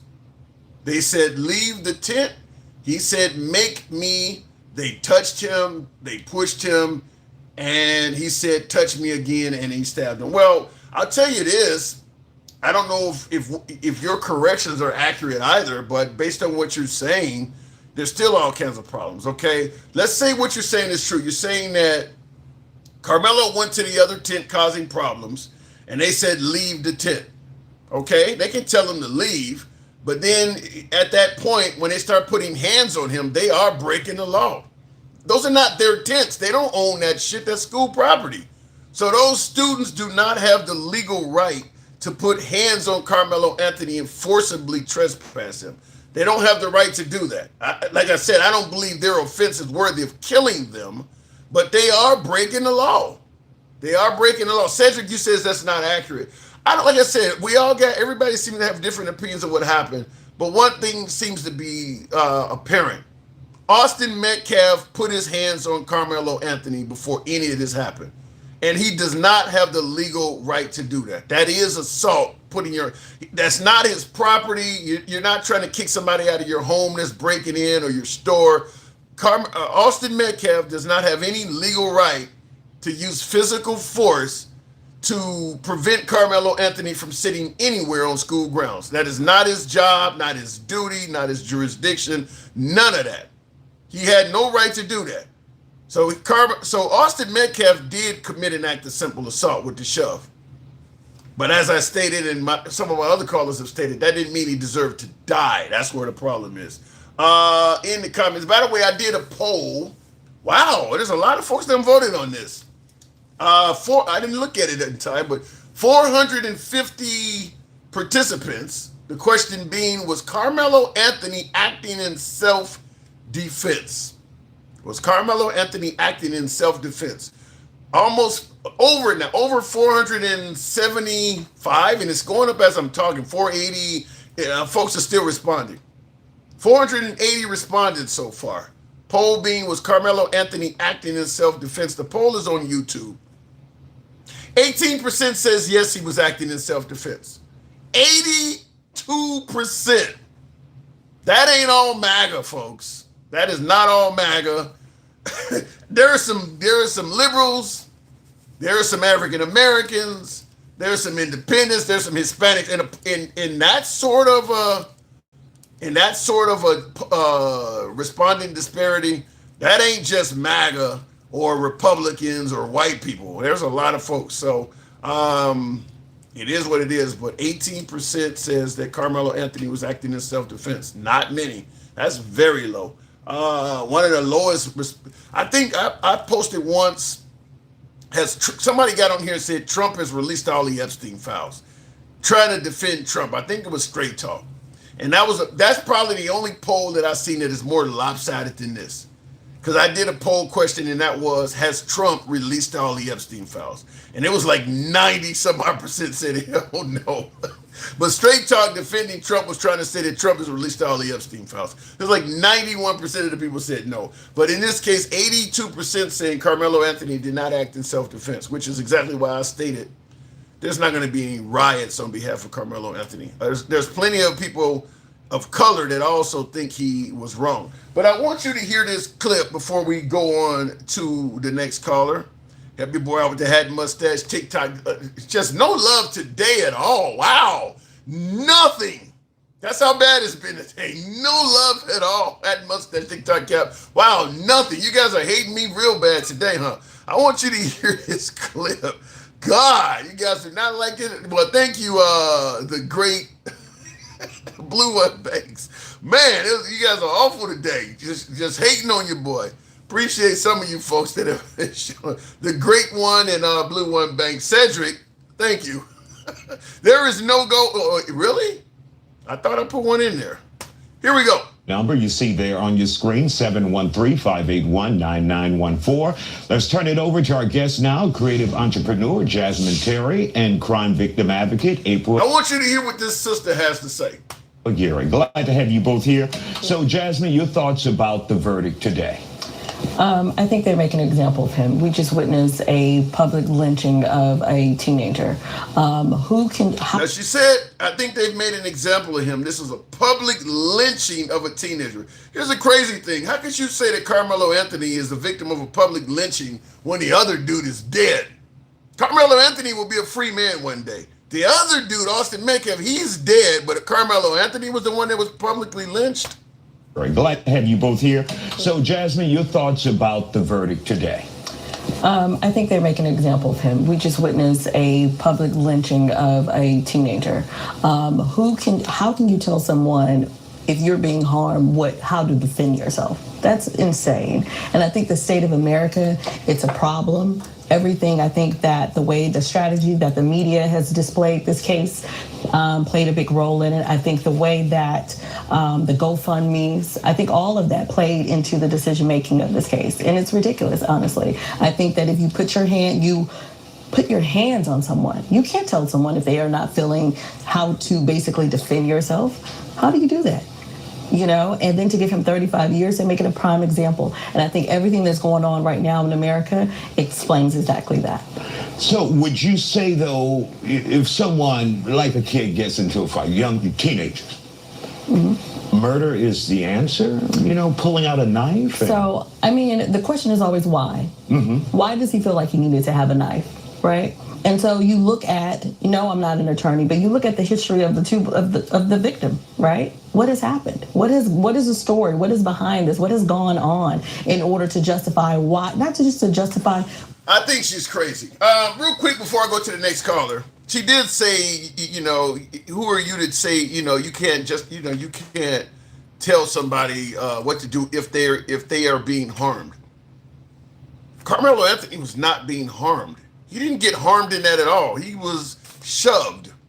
He was not injured one bit in that incident. At best, thank you, Alter Ego, and somebody dropped the galaxy there. Blue One Banks, appreciate that love. Thank you. Karmelo Anthony was not harmed at all. They didn't sock him in the face, knock him to the ground, kick him, or do anything. He walked away completely unscathed. The only thing that happened to him, he may have thought he was about to be harmed. He wasn't harmed at all, so I don't know where she's going with that. I think she's making up excuses to move on. And I see in the comments, Arnita, you saying that Karmelo Anthony was harmed in this event? Tell me, how was he harmed? Black Rain, appreciate the love. Thank you very much. Let's go back to the box. Real quick, David G, 9339 says, I agree about the Miyagi Child case. Was his first name Miyagi?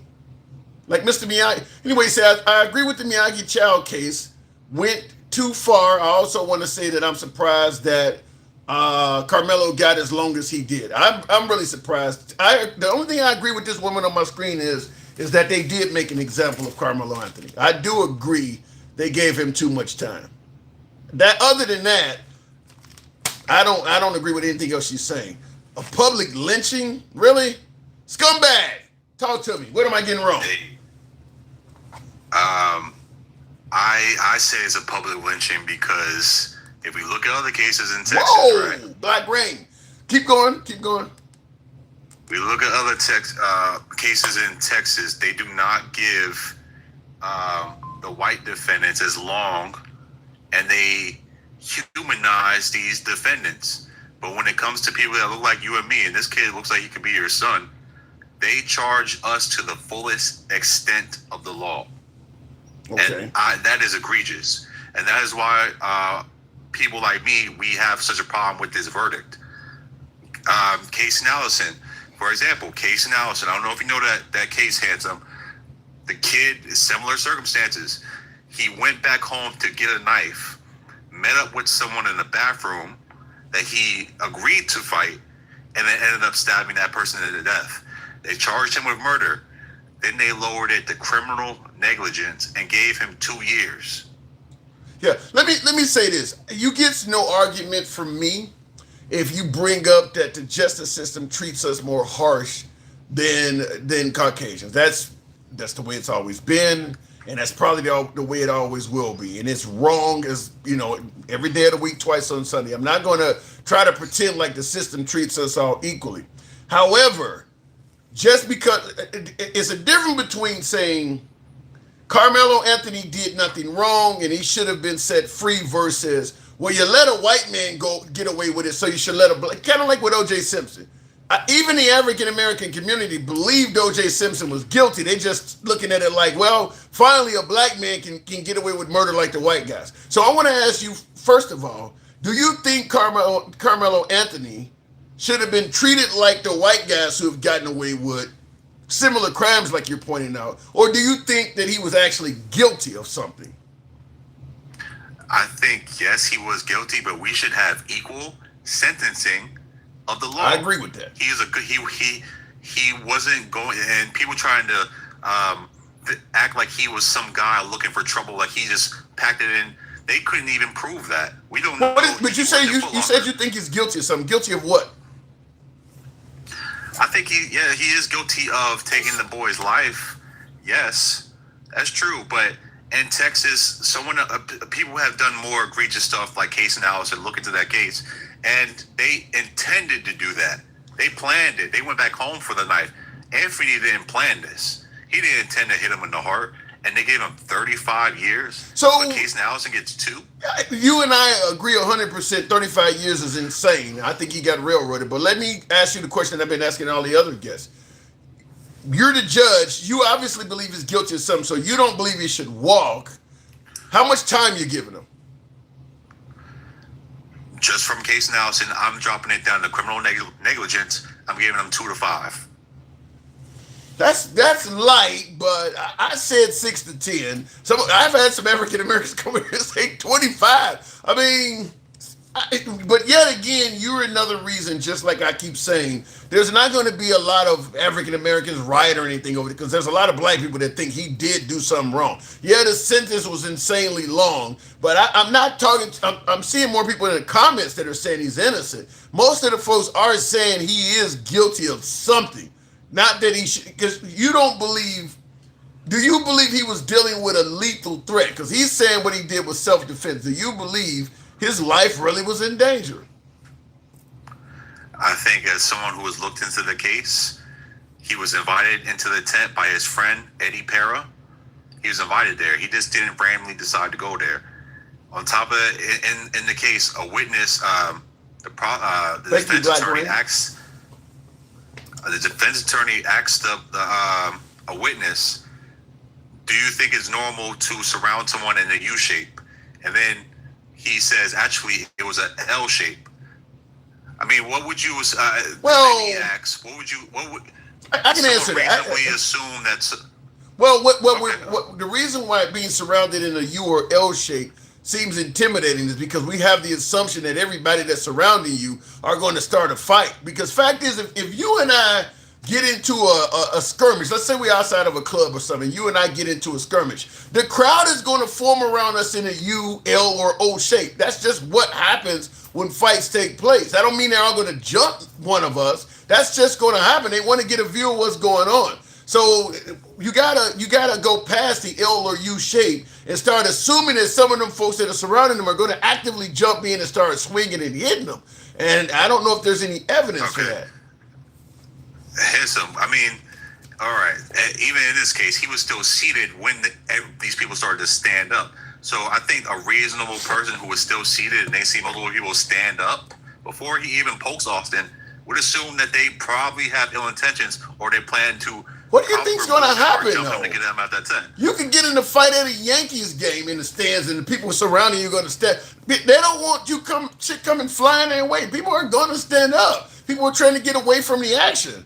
I mean, that's going to happen. People are going to stand. Everybody ain't going to just sit there and remain seated and look at that. They are going to stand up.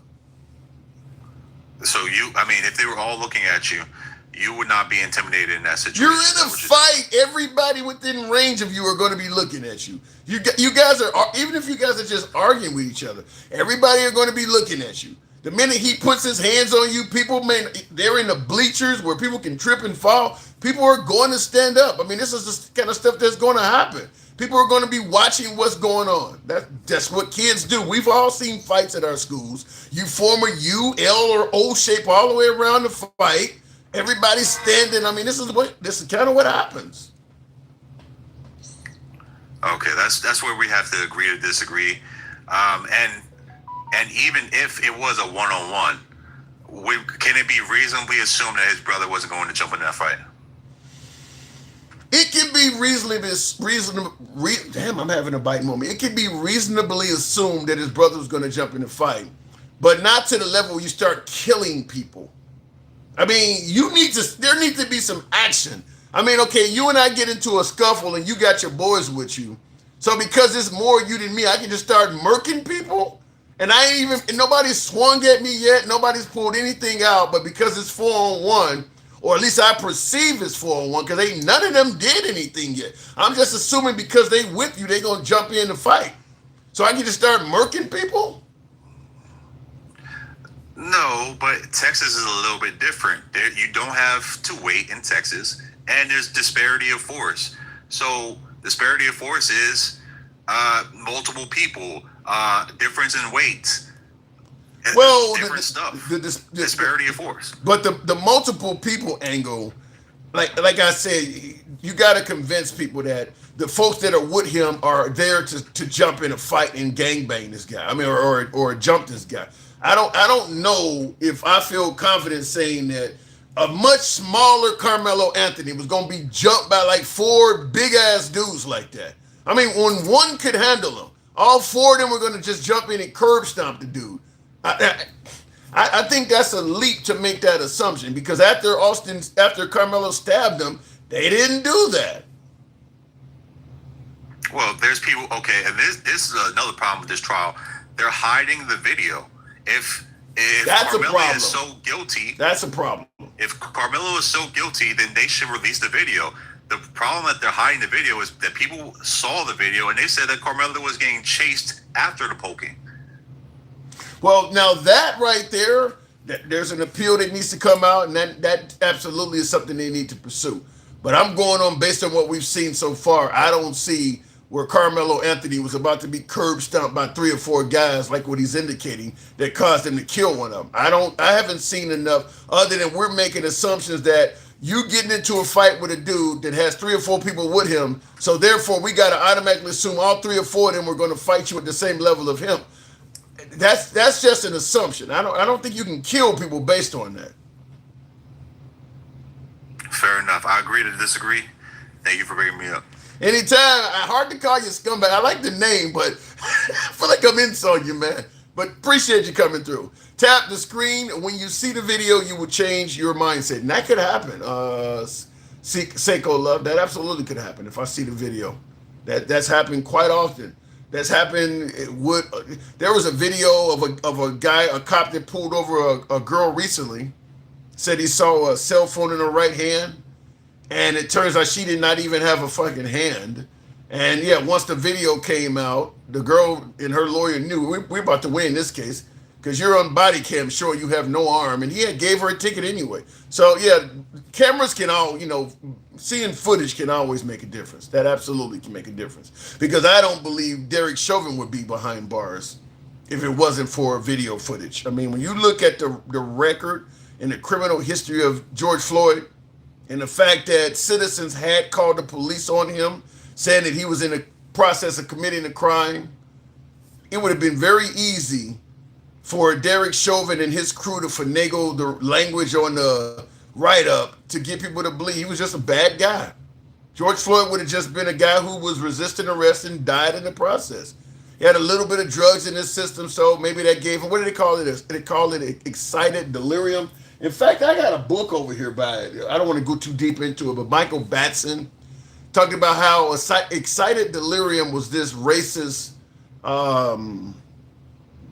diagnosis that they've been using for years to diagnose African Americans who die at the hands of police. They've been calling it, when you don't have an excuse for why this person died, they put excited delirium on the death certificate. Michael Batson, he's probably one of the most well-known forensic scientists or pathologists, coroners. He was part of George Floyd's,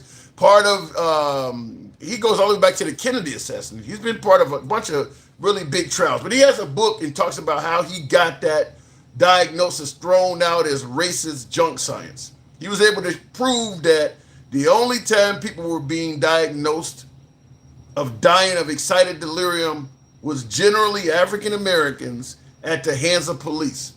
Some kind of belief that during the struggle, this person, their nerves and adrenaline and all that just overrode them and they passed away.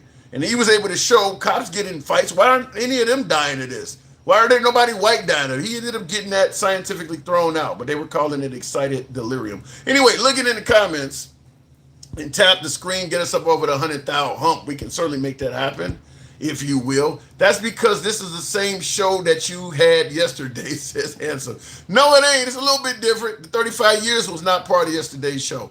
That might be true for Democrats, but take it for me, conservative children are perfect. That's an old statement.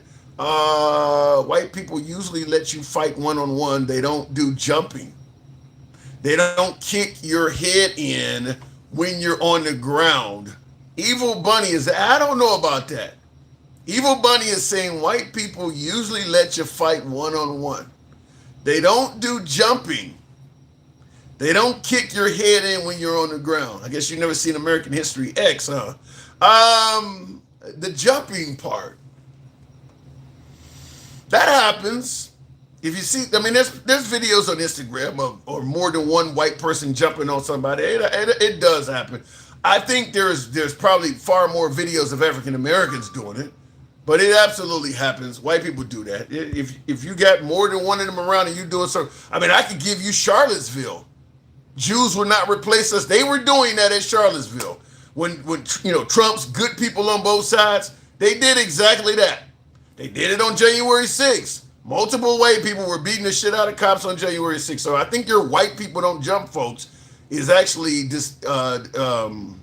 disputed with actual video footage. I mean, there are plenty of footage. There are plenty of videos of multiple white people jumping, folks. The last Trumper rally, I saw some jumping. Yeah, it's happened in numerous occasions. I think it happened at Charlie Kirk's memorial in Arizona. I think there was a black guy there. They got jumped by several people. But I know for a fact it happened in Charlottesville. Thank you, Alter Ego. Appreciate the hat and mustache.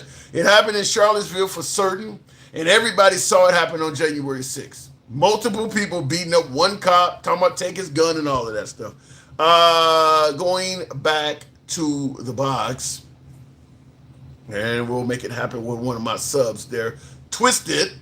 Good evening, Twisted. Welcome to the program. If it brings them up, maybe not. I don't know. It's spinning there. We'll give it a moment. The law isn't subjective for the clowns who think it is up to the individual to define reasonable self-defense. A push is not a reason to murder. I'm on your side with that. I don't think the people think the individual, which is what this lady on the screen was saying, is that you can't tell somebody when they're being harmed. Well, reasonable use of force. Twisted, what am I getting wrong?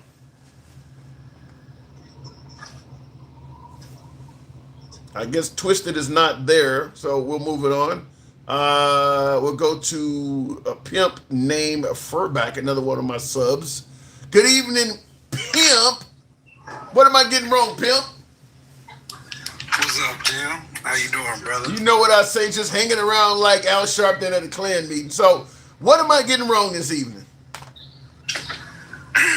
Well, I don't know if you're getting it wrong, man. You know, I try to keep it real with you. You definitely got a different perspective than maybe I do. What is your perspective? Give me your perspective. What do you think? First, did Karmelo Anthony do anything wrong in your opinion? Yeah, I mean, he might have hazed to poking the boy. I think what I haven't heard much on here is that, you know, it was one poke. I mean, I get it only takes one, but 35 years, I expect 10 to 15 pokes maybe. You know what I mean? That definitely tells me that you had the intent to put that boy away. I'm not arguing with that. I think, you know. I'm not arguing with that. So I think 2 to 5 years. I mean, you know, a lot of times in these cases, they take these kids' backgrounds into account with the sentencing. I mean, for all accounts, he was a good kid that just made a bad mistake. You know, the crazy thing is, for all of the heat I'm taking in the comments, just about everybody I brought up, I guess except for maybe Stick and the guy who admitted he was a criminal, everybody's admitted Well, and they've all kind of said the same thing I'm saying, and I try to bring up dissenting opinions. I'm not trying to bring up people that agree with me, but everybody said the same thing I said. 35 years is far too much, but Carmelo Anthony is not an innocent party, and that he should at least do a mild amount of prison time, and it's some years. You're saying 2 to 5. Ain't nobody said 6 months in probation or something. Everybody's put him in prison for at least a couple years, all the way up to 25. So why do you think? Yeah, and I mean, Go ahead. Go ahead. I'm sorry. No, so why do you think so many African Americans are indicating this dude did nothing wrong, was acting in self-defense? Well, I think that's the black fatigue. We tired, bro. You know what I mean? People think OJ like they think black people really gave a fuck about OJ. It was bigger than OJ. Yep. You know what I mean? It was about the system. So I think that's more what it's about, because that's pretty much where I've been at. If I could put a label on it, it's black fatigue, man. You got the guy Child down there in South Carolina. Just listening, waiting in line to talk to you. I was like, well, the guy Chud. Yeah. He's been running around and calling people the N-words and brandishing his weapon on people. And I was just thinking, so if he ran up on me and I knew who he was, do I have to wait for him to brandish a weapon at that point? Yeah. No, but I mean, like I said, what happened with the kid in Child's case, that is incredibly egregious. That's way worse than what happened here, because this was totally avoidable, what happened in Carmelo Anthony's case. And by the way, Carmelo Anthony is the one that's actually taking the life in this case, not losing his life. So, yeah, and I think you hit the nail square on the head by saying it's fatigue. The African American community believes that the justice system has been treating us like shit for too long, and they just want to score a victory, kind of like with O.J. Simpson. It's not that they believe O.J. Simpson is innocent, they just want to score a victory. I think that's what's going on in this case, is that they don't think Carmelo Anthony is innocent. They just are tired of seeing maybe some white folks do the same thing and get a slap on the wrist or nothing at all, and they want to score victory with Carmelo Anthony. It's more like revenge as opposed to actual justice. Yeah, and I mean, you think over the years, you got the white kid that was, I think he mauled down 12 or 13 people down in Florida, and the judge said affluenza, because he was just, affluent. He didn't know any better. You know what I mean? So, when you hear shit like that, and for all accounts, Carmelo was a good kid that made a mistake. It's like, our good kids don't get to make a mistake. Yeah. And I think that's what black people, me, I got 2 sons. I got 3 sons. I got an older son, but I got 2 younger ones too. And my older son, man, I mean, shit. I don't know, man. I got family in Chicago that at 12, my auntie was like, hey, he gonna carry this 22. Wow. At 12? And, I mean, he's a doctor now, but he did. Here's the crazy thing I don't understand. If you think an area is so bad you got to hand a gun to your 12-year-old, why not move? Why not leave that area? It sounds good. I mean, I get it, man, but it sounds good. It's the same things with women in AD. I mean, you got to look at the poverty level of this country. Like I said, it's the freest country, but, we want champagne prices for beer shit. You know what I mean? And it's just crazy. So, yeah, I'm with you there, man. But how you go somewhere when you only got $20 in the bank, if that? I don't care if I gotta move to an area and we are temporarily in a homeless shelter. If this neighborhood is so dangerous, I gotta get my kid a gun. Just like you see what the Hispanics are doing. They're walking here on foot because their areas are so bad. I'm running from the cartel, so I'm trying to get in. I'm barefoot. I left all my possessions behind. That's what you do if you're really in danger. You don't hand a gun to a 12-year-old and go be like, well, defend yourself on the way to school. Hey, you get out of there. I don't care how expensive it is. You find a way, even if you got to be homeless when you get to the other side. I'd rather be homeless than in gunfights at 12. I get that, man. Like I said, hey, I'm not condoning it. I'm just saying people do different things for their own protection, so they feel. That's so. Like I said, Carmelo. Carmelo. Like I said, man, I think that's just what it is, man. We're just tired of this shit. Yeah. And if you're on the other end of it, even your comments, you hear Jeremy and them yesterday. It's like no one has any fucking empathy for black men. Let alone black. Yeah, that's racism. Yeah, that's racism.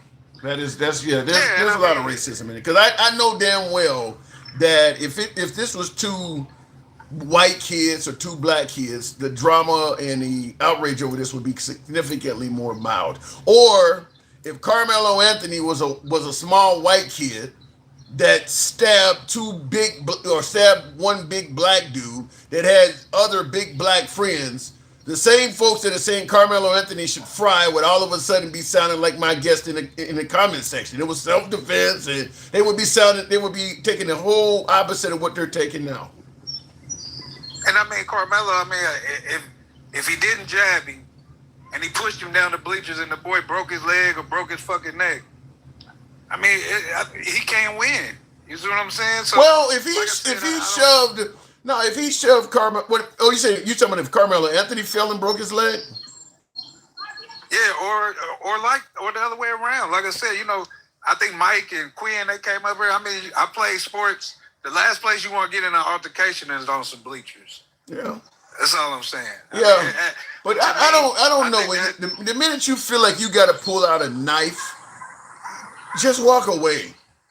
I mean, I know in Texas you don't have a duty to do so, but he could have just you're in the bleachers, as you said, dangerous area to get in the fight. Just get up and walk away. I get that, Tim, but if I heard you right yesterday, you said you had a little issues back in the day. But I would not have, if I was in Carmelo Anthony's situation with a blade, I would have got up and walked away. But would you have poked somebody if you needed to? If I needed to. I don't think Karmelo Anthony needed to. That's what I'm saying. I don't know, Tim. I wasn't there. I haven't seen anything to suggest. I haven't seen anything to suggest that. Here's what. Hold on. I'll give you time. Here's what I'm saying. When I say needed to, I don't see anything that indicates if Karmelo Anthony had not poked Austin Metcalf, he would have been beat to a pulp. Because right after he shanked him, he was able to just leave. So I don't see where he absolutely had to do that to prevent from being seriously harmed. Okay. Like I said, man, I've been jumped by a whole club. Damn. And I wish I had a pokey. I wish I had something. All I had some fucking chairs, and I was slinging them motherfuckers. Yeah. You know what I mean? So, I mean, I've been in situations where it could have gone anyway. You know what I mean? In the situation I was in, we in a club, everybody gets pat down, but the dude pulls a big 44 on me in the middle of the club. Wow. So what I'm saying is, man, shit happens. I wasn't there. I just know that situations can escalate real quick.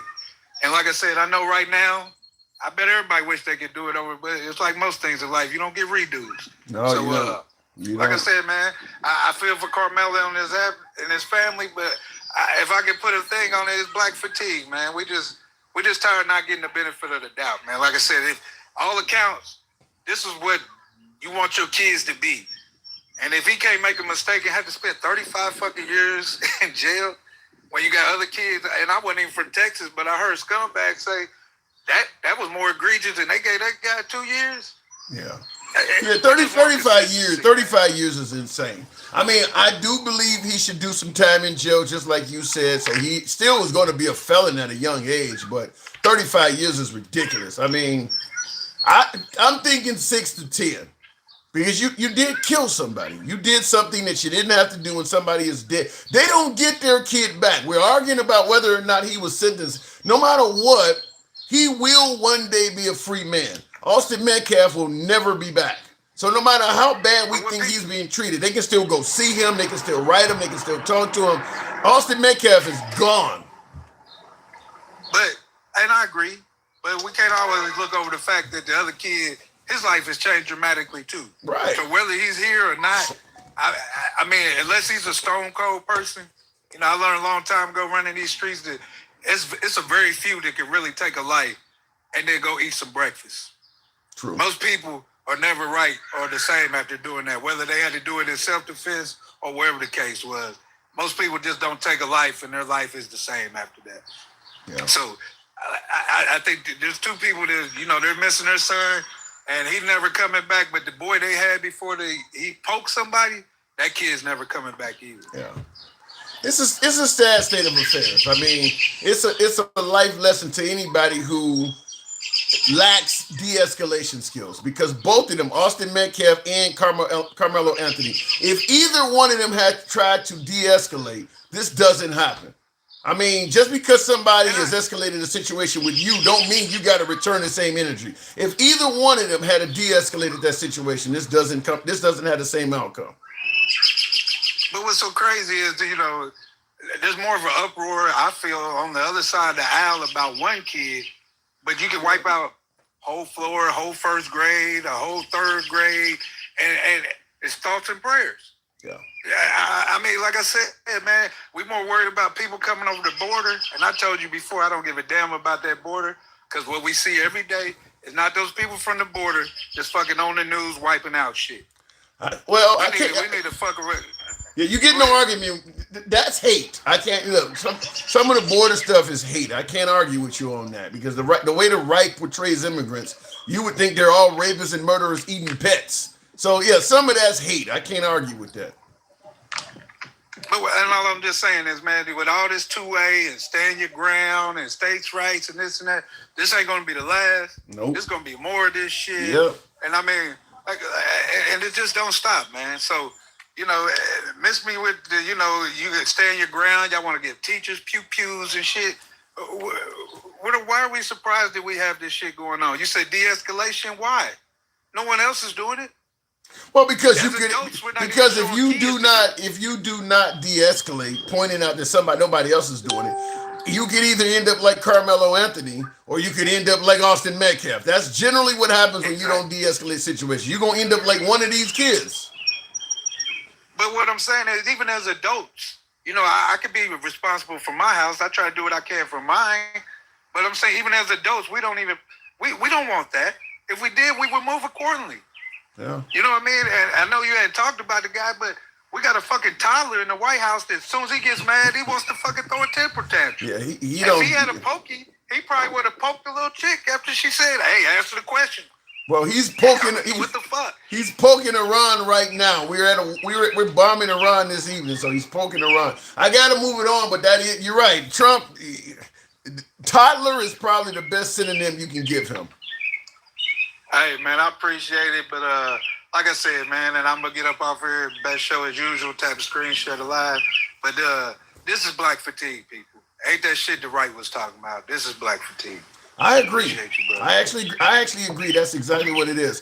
Furback, thank you for coming through, pimp. I agree. That's what I said at the beginning of the show, is that I believe it's very similar to the O.J. Simpson case, where most African Americans do not think Carmelo Anthony is 100% innocent.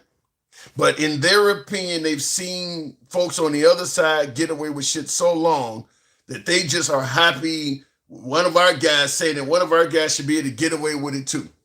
I believe what my last caller said. I believe it's more of that than people that genuinely believe he was 100% innocent and he is getting railroaded. I do think the 35 years is ridiculously long, but I don't think he should be at home chilling and eating cereal on the couch. I do believe he should get some time. Yes, but even toddlers get held accountable, serving time in the corner. Yeah, that'll be a whole different live, because one of them is not being held accountable. Yeah, that is true. Tap the screen, get the likes on up. 120,000, if you will. We don't block, ban, or censor. We're still MAGA friendly. Different topic today. Tomorrow it'll be a whole new show, as they say, a whole new world. But I thought 35 years in prison was worth talking about in itself.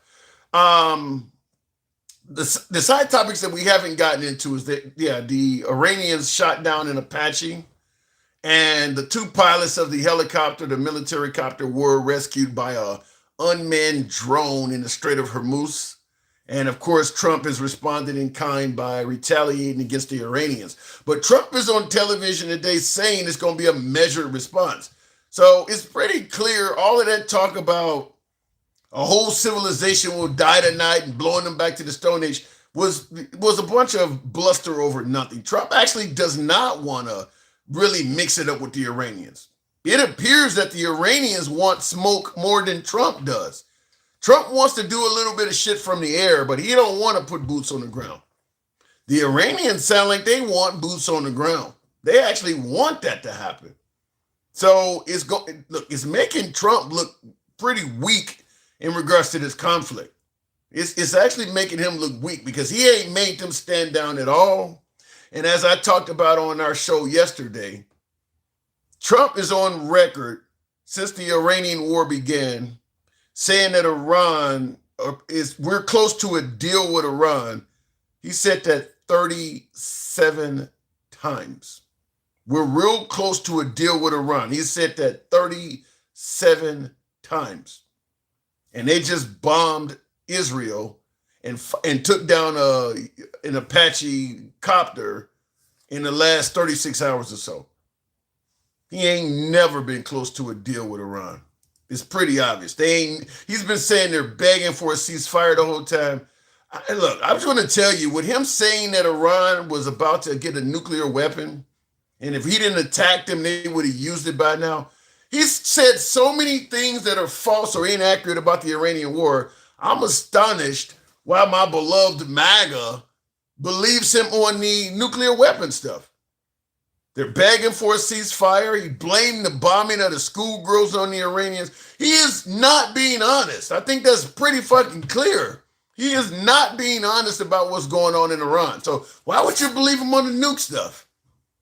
You haven't caught the Iranians in as many lies as Trump. I mean, and they're releasing Lego videos and shit. They're not even lying as much as he is. So it's gotten to the point where the American people, there's a lot of, outside of MAGA, which is about 30% of the voting public, outside of MAGA, I bet if you took a poll, the Iranians probably have almost as much trust than the Trump administration. If you took MAGA out of the equation and you asked the remaining American voters, who do you trust more, Iran or America? Under Trump, I'm not for certain who would win that. I'm not for certain that there are more Americans outside of MAGA that trust the Trump administration over the Iranians, because he said a lot of stuff. He has said a lot of things that are not true. Jay says, you ain't surprised, stop lying. JJ, tap the screen, get the lights on up. I have to work this stuff properly, Jay. Be kind to the host, Jay. Tap the screen, get the lights on up to 120,000. We'll take the next caller. Who do you think is backing Iran? China, Russia, our enemies by proxy. We gave the Ukrainians a lot of assistance to the point where they raised hell with the Russians. The Russians got a gripe. If I'm Russia, I'm absolutely going to help anybody that's dealing with the United States. We would do the same thing. If we went to war with a country and there was another country out there that was helping our enemy, if it wasn't a superpower, we would declare war on them too. But if it was a superpower, yeah, the minute they got into some trouble, we would be right there to help their enemy as well. So Russia and China as well, because we've been preventing them from taking over Taiwan.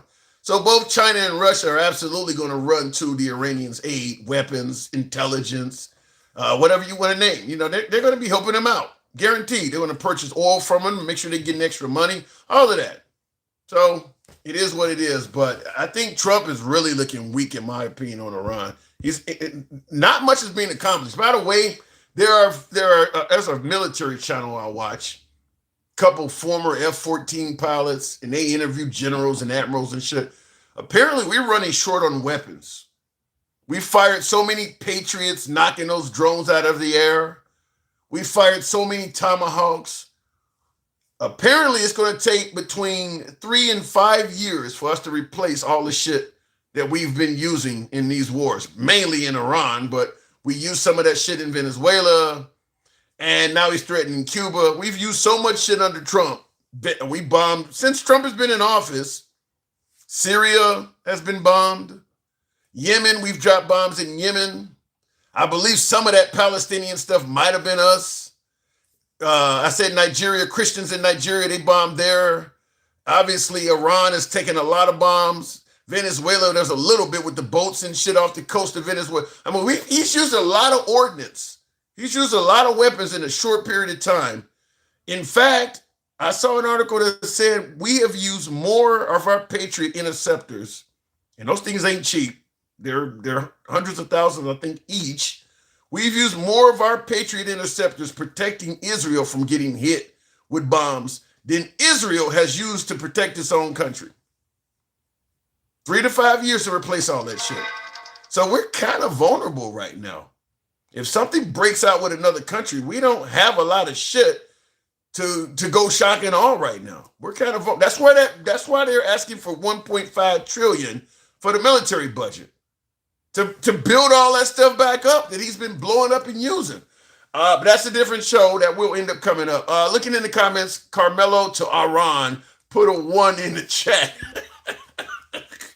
You want to see Karmelo to Iran, huh? What is this? Kilmar Brego Garcia part 2?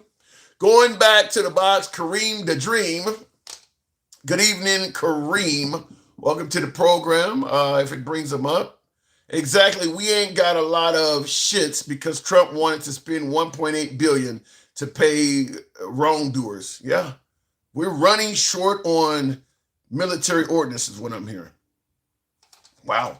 It's going to be a while, I think, before the American people are bragging about how great they're doing under Trump. I mean, plus or minus all the military expenditures, not to mention all the lavish items he's getting for himself and all of that shit. Wow. That's all I can say. Wow is all I can say. Anyway, looking in the box, apparently we couldn't bring up the last guest, so we'll move it on and tap the screen. We'll go to TBHD show. You didn't watch the news today. We have more ammo than your bullshit. That is not true. If you believe we got more ammo, you're getting that from the Trump administration. That's where all of the positive shit that we're talking about in Iran, they're fucking begging for a ceasefire and they're on their knees and their military's in the bottom of the ocean. You're getting all that shit from Trump. He's not telling you the truth, man. TBHD, good evening. But you trying to get sucked into the Iran who's got the bigger balls or whatever, that's stupid. The reason Iran wants that to happen is because that's the only way they can touch Americans. Well, they're touching us now. No, but you're talking about mass casualties. Like, yeah, they shot a helicopter down. Did we lose it? Oh yeah, I agree with that. They want Americans unalived. I agree with that. I agree that if we just keep doing it from the air, we're not going to take a lot of casualties. But the problem is, their neighbors will. Their neighbors who are allowing us to use their countries for air bases and shit. Okay, we can't get your ass, so we'll get all the people that are working with you. These Kuwaitis or these folks in Bahrain, we'll kill them then. Yeah, that could be true. Yeah, and that's what's happening. That's exactly what they've been doing. But I'm saying that ultimately Iran wants Americans. They want Americans. Yeah, or Israelis. And they know the only way they can have that is we put boots on the ground. Otherwise, they are superior, like way outmatched. There's no way. Well, I agree with the outmatched part. But here's the point. If me and you got a disagreement, right, out on the street, and let's say I busted you up, I knocked you down several times, I punched you 2,000 times, and you got 4 licks on me. Who got whose ass beat? The guy who only got, okay, your example, the answer is obvious. The guy who got 4 licks got his ass beat significantly. Right. But here's the problem, though. The goal was not to just beat ass. The goal was there are 60,000 protesters being killed by the Iranians. We're going to go liberate them. We're going to make sure they never develop a nuclear weapon, and we're going to replace their regime, and we're going to have say-so in who they replace the regime with. That's what he promised. He didn't promise to just go blow shit up. He promised actual goals, and those goals are not going to be met without people on the ground. I guess I don't know. I don't know what the final outcome will be. We'll have to see. So you believe that just simply by bombing by air, they're going to stop them from killing all the protesters that he claimed he was there to liberate? I don't think that we were there for that. Do you think that we're going to be able to get the uranium out of their country by just doing things by air? I think we can do that. How? You can bury it, but you can't get it out. How are you going to get the uranium out of the country by just flying over it? Through the agreement that we would come up with between the two of us. They're not going to agree with a guy who broke the last agreement. Isn't that what they were last discussing of who would get it? You know something? It's a good question. It's hard to really answer that because we're getting most of our information from the Trump administration. And he's the guy that said they've been begging for ceasefires and all of that shit. So I got to hear from, I hate to say it, but I got to turn on Al Jazeera or somebody damn near because I don't trust what he is saying. Yeah.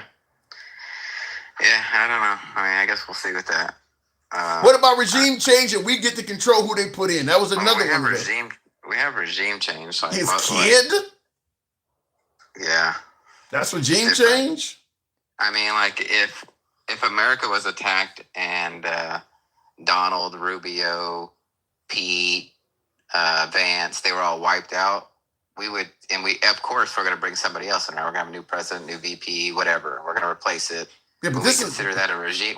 Would we consider that a regime change in America? Of course we would. Well, but this is more like it's a total different leadership. Well, this is more like killing Trump and Don Jr. replacing him. This is the dude's son. I mean, is that really regime change? It's his son. I mean, sons are not always exactly like their fathers. Is his son doing anything to indicate he's different than dad? I don't know that. I don't know much about his son right now.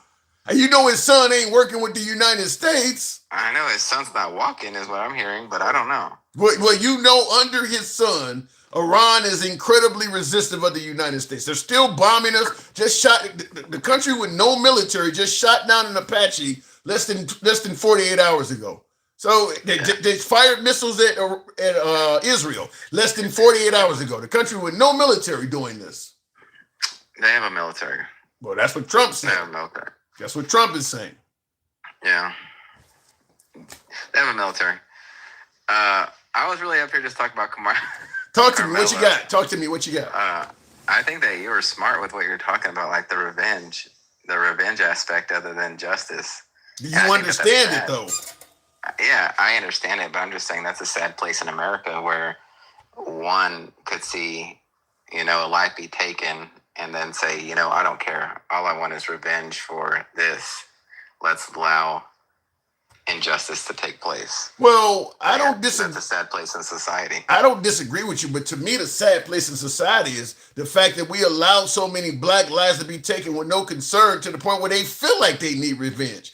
The sad place started in 1776 or probably far back in 1619. Now they don't got battered down so much. It's kind of like the old movie The Burning Bed, Farrah Fawcett or whatever.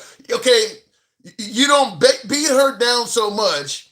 And so, it's sad that she got to go kill her. No, what's sad is all the abuse she took. That's what's sad. I agree with you. It's awful that these folks want Karmelo Anthony to get off. But what's really sad is the fact of all this shit they're using as a justification for it. Yeah, I agree. I agree that it's a sad place that we're at in history. I agree with that aspect. I'm just saying. Yeah. But to hear people screaming for injustice to take place it's sickening. Well, did you not just see what happened on January 6th? Did you not just see what happened on January 6th? Not only did injustice happen on January 6th, they were literally trying to compensate the guys for beating up cops.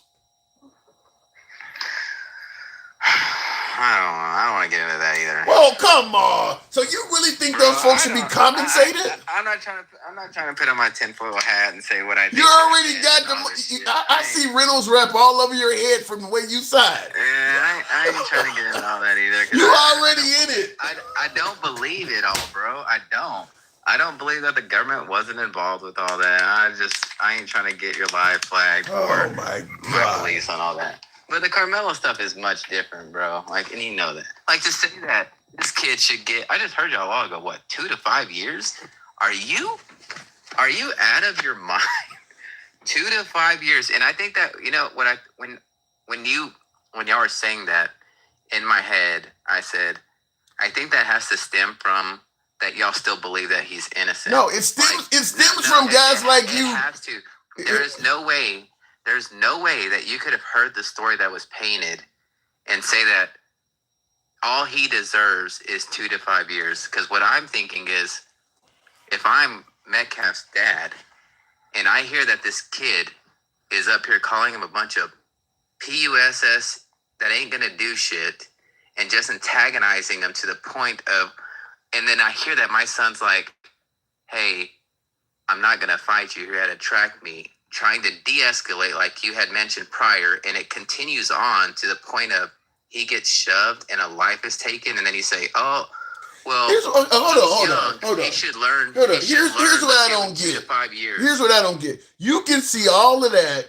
You can see how ridiculous, in your opinion, it is for him to only get recommended for 2 to 5 years. But you watched all that shit on January 6th, and you come back with they should be possibly compensated.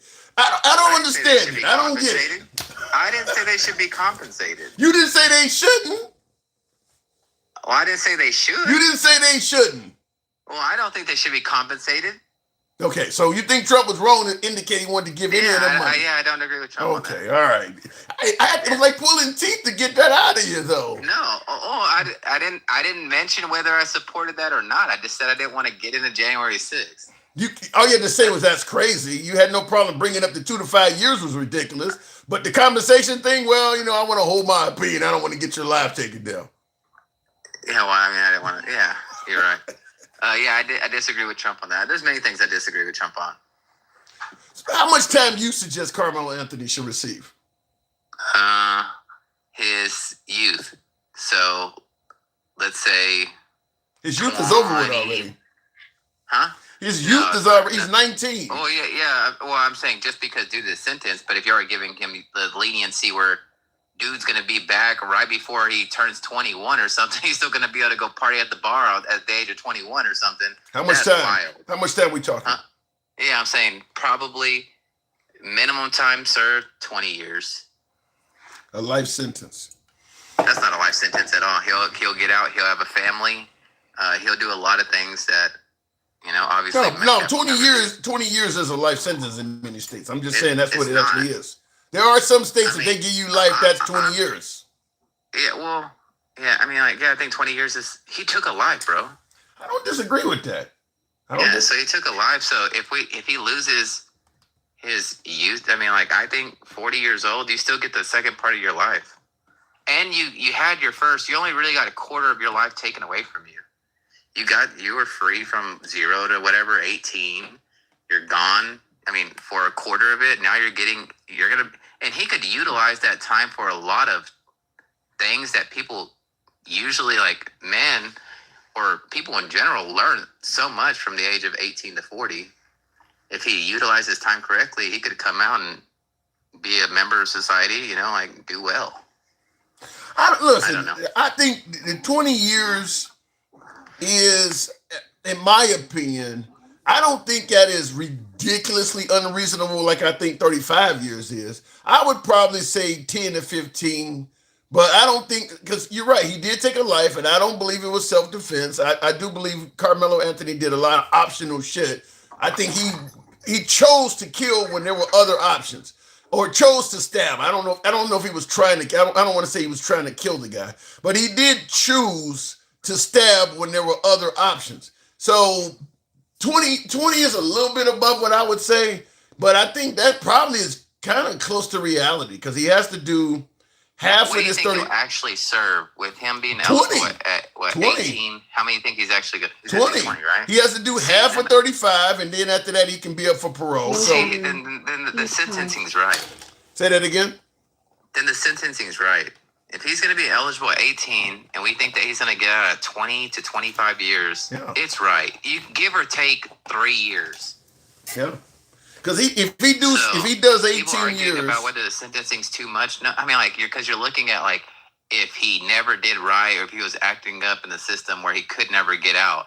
But if he was doing what he needed to and then got released at 20, there's still many people who are going to be like, that's not long enough. Well, there are people who want him to. Yeah, listen. In America, no matter how much time he does, he could come out at 90 and somebody will say he should still be in there. Yeah, there's gonna be people in America. People want you in jail forever. So yeah, people are definitely going to say 20 years is not enough. Yeah, I agree. There's many people who would disagree that. Most people, not most, but there's a lot of people who think he should, serve life, like a life for life. Yeah.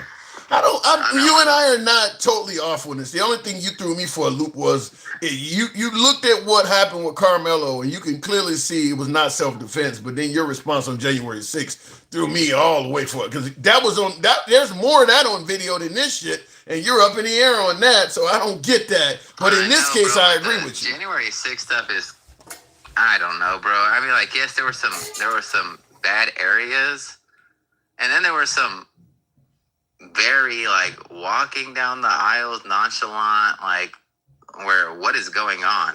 Like, I do think a lot of it looked like, here's my problem. I don't know, allowed to happen almost. Here's my problem. When that happened, same thing with the 2020 election. Trump was in charge of this country. Who did you fire? What did you do? If you say the FBI was there, what? It was your FBI. What did you do? Who did you let go? Who did you reprimand? Same thing with the IRS when his taxes got. He wasn't the president. He was. Who was president on January 6th? Who was president on January 6th, 2021? Biden was not president. Biden was getting voted in. He was the president-elect. He was not president yet. Oh, on January 6th. Yes. Right. It was like the 21st. Right. Yeah, I guess, yeah. So you're president when the election fraud takes place, that's you as president. When the FBI was allegedly on the grounds on January 6th, that's your FBI. And now he's claiming his taxes got released by the IRS. That happened under your watch. You're complaining about a bunch of shit happening while you're in charge of all these people. And we're blaming the Democrats for it. Yeah, but the moment that he replaces people, then y'all say, like, I mean, this happens often. If he fires somebody, it's because they're looking into his stuff. Or if it's this, y'all always have an issue with the moment that he makes a change. So you're trying to... There's a reason for that, and it's always got to be... Who cares what reason he's covering up for himself. If there's one thing Trump has proved beyond a reasonable doubt, he doesn't give a shit what the Democrats have an issue for. If you think somebody should be fired, if you can go out and build a tribunal arch and have a UFC fight on the White House lawn, don't tell me you can't fire somebody because the Democrats might not like it. You don't give a shit about what they think. Yeah. The Democrats might not like it. I don't agree with that either. I don't agree with that either. Okay. Or the Tesla auto line. I didn't agree with that one either. So, okay. You know. All right. So now you are MAGA though, right? I mean, I voted for Trump 3 times. Would you? I don't know. I even know what MAGA is. I don't even know what that really means, other than what Democrats like say. You know, like we didn't make up MAGA. Democrats didn't make up MAGA. Go to any website that says MAGA. It ain't Democrats on there. I do believe in I'm more like an America First type guy. Like, I do believe in looking out for us first. Is that what's happening now? I think there was an attempt to. I think this Iran has put us in a predicament, but you know, wait. A lot of stuff. There was an attempt to be America First, but Iran has put us in a predicament. What did Iran do to put us in this predicament? Oh, I think it was Israel. Israel didn't force us to go to war with Iran. Yeah, they did. How? How did they force us? What did they do? They said that they were going to strike them, and Iran's foreign minister. I mean, he said he believed Al Jazeera or whatever, said that they were calling all the neighboring countries that if they were hit, they would strike American assets in the region. They didn't say if America struck them. They said if they were struck, that they would, and they've done this in the past. They did it in Jordan, in 24, where the only thing that we needed to do was support somebody who, and that doesn't mean be involved, that just means support them, like Israel the first time, and they hit American assets. So if we know that Israel makes the call and says we're going to hit them, regardless if you approve or not, because they're Israel first. Big dog, thank you. Keep going. Yeah, and then Iran says, "Hey, if we're hit, we're going to hit American assets." So at that point, it's like, okay, what do you do if you're the president? I got an easy answer for that. Okay, let's hear. And I hope the answer is not as simple as you tell Iran or Israel that you just better not do this, and that's going to fix it. No, you don't. You know, if you're supposed to be Mr. Art of the deal, what you do is you tell Israel exactly what Trump just told them the other day. You're fucking crazy. You're making people hate you. And if you keep on, you're going to be on your own. The only reason you're here is because we're protecting you. And then you call Iran and you make sure they know if they do something to you, we've already let them know they're on their own. We're not going to back them up. You don't have, and that would, I guarantee that would stop Israel from attacking. Guaranteed. Yeah, you might be right, but I can already hear the response for that. Who cares what the response is? Oh man, that would be like, oh, I thought we were America first, now we're Iran first. Oh, no. shit, talking already. You ain't gotta tell the American people. That's one of Trump's flaws is he talk too fucking much. You make those calls behind the scenes. You let Netanyahu know this ain't happening. If I had to pick up the phone and let the Ayatollah son know that we have nothing to do with this, all you got to do is stand down on this. You've pulverized Gaza. I've helped you hurt Iran. This shit is over with. I got a midterm to worry about. I got gas prices to worry about. You've kicked enough ass. Calm down. They would calm down. That's all you got to do. That's what the art of the deal is about. That's actually the first time I've heard an answer that actually makes sense. Thank you. That one actually makes sense. Like, yeah, to threaten them that, yeah, we'll just call and say, hey. Do that shit behind the scenes. Do that shit behind the scenes. I got to move it on, though, TBHD or THBD. Thanks for coming through. Have a good one. You too. Yeah, like I said, this is what, if you're going to claim to be art of the deal, goddamn it, make some deals. This is why I suggest that the art of the deal was a ruse. It's bullshit. Trump's been president almost 6 years now. 4 years in his first term, 2 years in his second term. Where are all of these great deals at? I haven't seen him making a bunch of great deals. For the most part, it's been, do what I'm saying or I'm going to blow you the fuck up. That's not a deal. That's just bullying people to get them to cooperate. But I'm certain what I just said would work with Israel because they're getting all of their surveillance, weapons, and support and logistics from us. Either you hold off on this, or we're going to announce to this whole region that we are not backing you up on this. And I got half of my country that's going to probably favor me more by doing this because the far left and the far right don't like your ass. So I would tell Netanyahu, either you hold off, you've already done a lot of damage. The Palestinians, it's going to take them decades to be any threat to you anymore. You're in Lebanon, and Iran, we've taken care of significantly for you. Hold back the fuck up. I got midterms. I got shit to worry about over here. My people are crying about gas prices and groceries. I got to do something to make myself look better. Quit this shit for right now. He would do it. He would do it. Anyway, as I said, he didn't write the book. Yeah, that's probably true, Blue One Banks. He probably didn't write the book. Fuck Trump, says... Somebody in the comments says, fuck Trump. Thank you for that, Repan. Whatever that was. Was that a pile of shit he sent me? By the way, this is the biggest poll I've ever done on YouTube. The question being, was Karmelo Anthony acting in self-defense? 2,966 people have responded to this poll. And it's still going up. It's still going up. Almost 3,000 people have responded to that question. Was Karmelo Anthony acting in self-defense, yes or no? The current results, 19% says yes, he was acting in self-defense. 81% of the respondents says no, he was not acting in self-defense. There you go. There you go. And almost 3,000. Wow, that's a lot. I don't normally get that many respondents to a poll. So there are going to be people that are fairly passionate about this topic. By the way, if you guys are watching us live on Instagram, Substack, TikTok, or Clapper, follow the program. If you're watching us live on YouTube, give your boy a sub. We're here most weeknights. We don't block, ban, or censor. We are MAGA friendly. Been that way since day one. Always will be. Our comments go left of Bernie Sanders, so I'm having dinner with Q. You can be critical of anybody on this program, including yours truly. Appreciate the hat mustache, Lewis. Thank you very much. Speaking of which, good evening, Lou. He was not judged on the basis of his skin color. He was judged on the content of his character. I think it's somewhat both, Kitty. I don't think that 35 years would have happened to a white guy under the same circumstances. I do not believe a white Karmelo Anthony stabbing a much larger black Austin Metcalf gets 35 years in prison. I do not believe that. Skin color, look, I'm not saying that a white person doing what Karmelo Anthony did would be guaranteed to go back home and be a free man, but I don't think he's getting 35 years. I don't feel confident he would get off on it because there would be protests and all kinds of stuff. So and we've shown that BLM and protests can get people locked up, but I don't think he gets 35 years.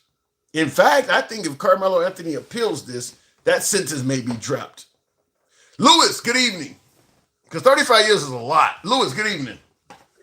I'm going to hit on the first thing you were saying first. Sure. 100%, I believe that Karmelo Anthony thinks he was defending himself. 100%. Do that. Now, does it look like self-defense to me, or did he do the right thing? Absolutely not. But I know for a fact, and you should know too, you meathead.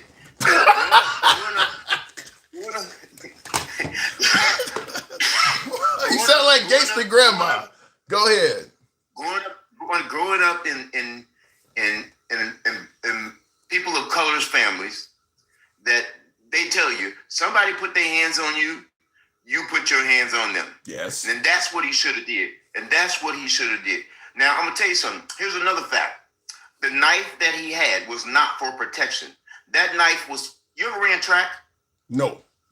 When you run track, if you run track, you go out and you buy a cleat cleaner, or you use a little pocket knife to clean your cleats. Okay. And that's why he had that knife. You know something?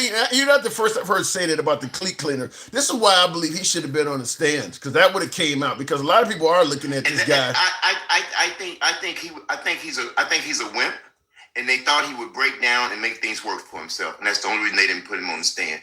And I think his defense lawyers were probably the worst ones in Texas, because they were counting on this being just like what you said with I think it was George Zimmerman. I think you said it was with when George Zimmerman when they overcharged him, and they thought by them overcharging him that he would probably get off.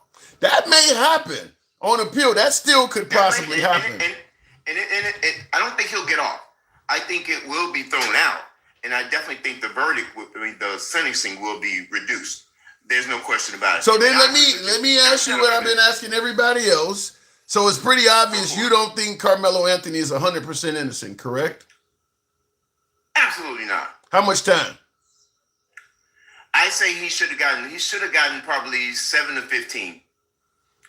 That's the going rate here with the kids in Pennsylvania when they actually use a pew-pew to take somebody out.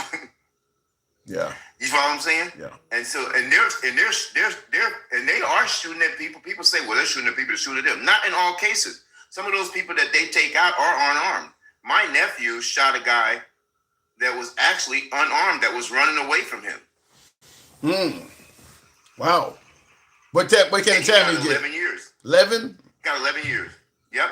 In Pennsylvania, 11 years is 11 years. You don't get no good time. But here's the difference, though. Here's the difference, though. And this is where some of my MAGA sat, my beloved MAGA are going to think I'm getting this wrong, but I do believe you get less time if you shoot another black man. If Karmelo Anthony and Austin Metcalf both were black, Karmelo don't get 35. I don't think he gets 35 regardless of what his color is. If it wasn't such a high profile case, right? We wasn't in such a polarized environment right now. Period. I don't think white or black gets that much time. I'm just sorry. Right, and black on black is not going to be anywhere near as polarized as this. And I'm gonna tell you, right, exactly. Whatever they give a white guy, you can cut it in half. Man, black guy, you can cut it in half for a white guy in the United States. That's just the way it is. Wow. But Tim, he should get some time. Let's just be for real. He should learn from this because he could have just gotten his ass up and walked away. Yep. I'm surprised. It's crazy. Now, go ahead. Now, it could be hard. It could be tough when you got a whole bunch of pretty track girls sitting around in front of you and you trying to not be the big wimp. And I think that's what got him. Well, I hope he took some pictures of those track girls because he's going to be needing to jag off. He ain't going to have no access to them for a long ass time. I'm going to tell you something. It's some pretty girls in prison, too, even in the men's prison. Trust me. Oh, my God. Oh, no. You know how we liberals feel about what's a woman. You know what I'm saying? Oh no! Don't do that! Don't do that. I'm gonna tell you something, Tim. When I went to work at Camp Hill Prison, which is the main prison here in Pennsylvania, it is the main state prison. When they were taking me through the prison after I got hired and everything else, they said, we're going to take you over here to the men's side of the prison and show you the men's side of the prison. Then we're going to walk, which is about 300 yards from where we were, the women's prison, where they have the in processing at. They said, then I'm going to take you over to the women's prison. We were walking down this corridor, and we got to this one cell with this one big block. And I looked over there. It was all pretty-ass, fine-ass women. And I said, I thought you were going to take me over to the men's side of the prison. He said, those are men. Oh, no. Wow. And Tim, and this is the funny thing about it. When I did finally make it over to the women's side of the prison, I'm telling you something. The men on the men's side of prison look prettier than those women. Women go to prison. Now, this is a fact. Before you make that point, I got several people in the comments asking questions like, "Are you the glory hole dude?" They got it right? Tim, you know why I tell you these stories, Tim? Because I like seeing your face when I tell you these stories. You blush like you know. Because this is some shit I ain't never heard of. Oh my! This is those back categories of porn. This is like back pages type shit. This ain't what I put in as a search on the hub. But keep going. I hear you. And see, I ain't never even been on no pub. We didn't have that when I was a young man. See, I'm 67 years old, okay. Tim. We didn't have no push button YouTube and all that. You're probably better off without it because from what I can hear, watching a lot of that stuff can hurt relationships. I actually heard it can be pretty addictive too. Yeah, I had a friend I've heard that too. He kept borrowing money from me, and one day he left his phone at my house, and I said, I'm just gonna look on his phone. And all I seen was those girls where you look and they do that whatever you want to online for 99 cents a minute or something that. Yeah. And he was going broke, and this guy's pretty well off, retired military. But I tell you something though, here's the man in me that comes out, some single man type shit. It's better to pay for it up front than to marry and pay for it on installments. So, I mean, if he paying 99 cents a minute, at least you know you're giving up 99 cents. You're never going to leave an OnlyFans girl and be required to pay her alimony forever. And the only thing is that 99 cents a minute goes pretty fast, boy, unless you like a early bloomer, you know what I'm saying? But yeah, it works like that sometimes. Well, now, but I think you're on the money. But give them a little break. Remember, these are kids we're talking about here, and that's what a lot of people on these things are starting to forget. I mean, and I'm talking about on both sides. Am I a Karmelo fan? I think the kid was a good kid who just made a bad decision. But you pay for your bad decisions, and it don't matter how young you are. For this guy to be talking about a 19-year-old going to prison for 20 years, a 19-year-old surviving in prison for 20 years is in Texas. That is a long haul in itself. Yeah, he's gonna be. When you look at this picture of him here on the screen, a young, you can see the youth in his face, not a worry in the world. He gonna look a lot different as the years go on. He gonna be muscular. He gonna be harder. I'm not saying something's gonna happen to him, but he won't be the same when he come out. No. He won't be the same. You can't be the same person. Tim, I worked at juvenile detention centers. I've been in law enforcement. I've done all these things. And I'm telling you right now, when good kids go to prison, they come out sometimes worse than when thugs go to prison. Why do you think that is? I'm going to tell you why. Because when you're Nemo and you get put in a big ocean, sharks don't fight sharks. Oh. Sharks fight Nemos. Ooh. So that guy's going to have to throw down a lot to prove himself to survive. Do you follow what I'm saying? They come out worse. Wow. Because they know they gotta prove themselves. A thug going to prison ain't got to do nothing but go hang out with his homeboys. So that basically means, though, because he's supposed to serve half of his term, which is about 17 and a half years, and then he qualifies. Right. So chances are, if he's got to prove himself, that sentence might get extended. Yeah, he's gonna make the 17. I think he'll make the 17. But he still might be somebody's wife. You know what I'm saying? Oh. I know, man. I know people say that, or he's going to have to join a gang to survive, But what about the fact that there's a whole lot of African Americans rooting for this guy? Somebody in the comments early on in the show talked about we're going to make sure we put money on his books. Can he use that money to buy his way out of drama? Absolutely, money does talk, but money, if that won't survive because you can't give it to everybody. Then can't you find the right guy? You can't give it to everybody, but yeah, but can't you find a what do they call him, a shot caller? Can't you pay a guy like that to take care of you? Oh, yeah, but that only goes so long. You know what I'm saying? Most shot callers, that's not who you're gonna buy. It's probably gonna be guys under the shot caller. Shot caller's never gonna put himself out like that to do something like that. He's already got too much going on. I mean, everybody got to hustle in prison, and I don't care what nobody's. You don't go to prison and just be surviving off the money that's coming back, that's coming from home. And trust me, Tim, when you get up there, you kind of die. You know, like right now, Tim, if you passed away right now, do you work? You got a job, Tim? Yeah, of course. How long do you think it takes your boss to replace you? Shit, probably the next day. I mean, it's gonna be quick. No, it won't be that quick, but I know what you're saying. But my thing is, like I said, your boss will quickly replace you. Your family member tears will soon dry up, and everybody else will just go on with their lives. Do you follow what I'm saying? Yeah, I've heard that going to prison is like a funeral without a body. Exactly. And there is no such thing, and people, I hear people say that, especially when it comes to the drug game, which most of us go to prison for. There is no such thing as a victimless crime, even if it is just drugs, because you're hurting your family, you're hurting your loved ones, you're hurting your children.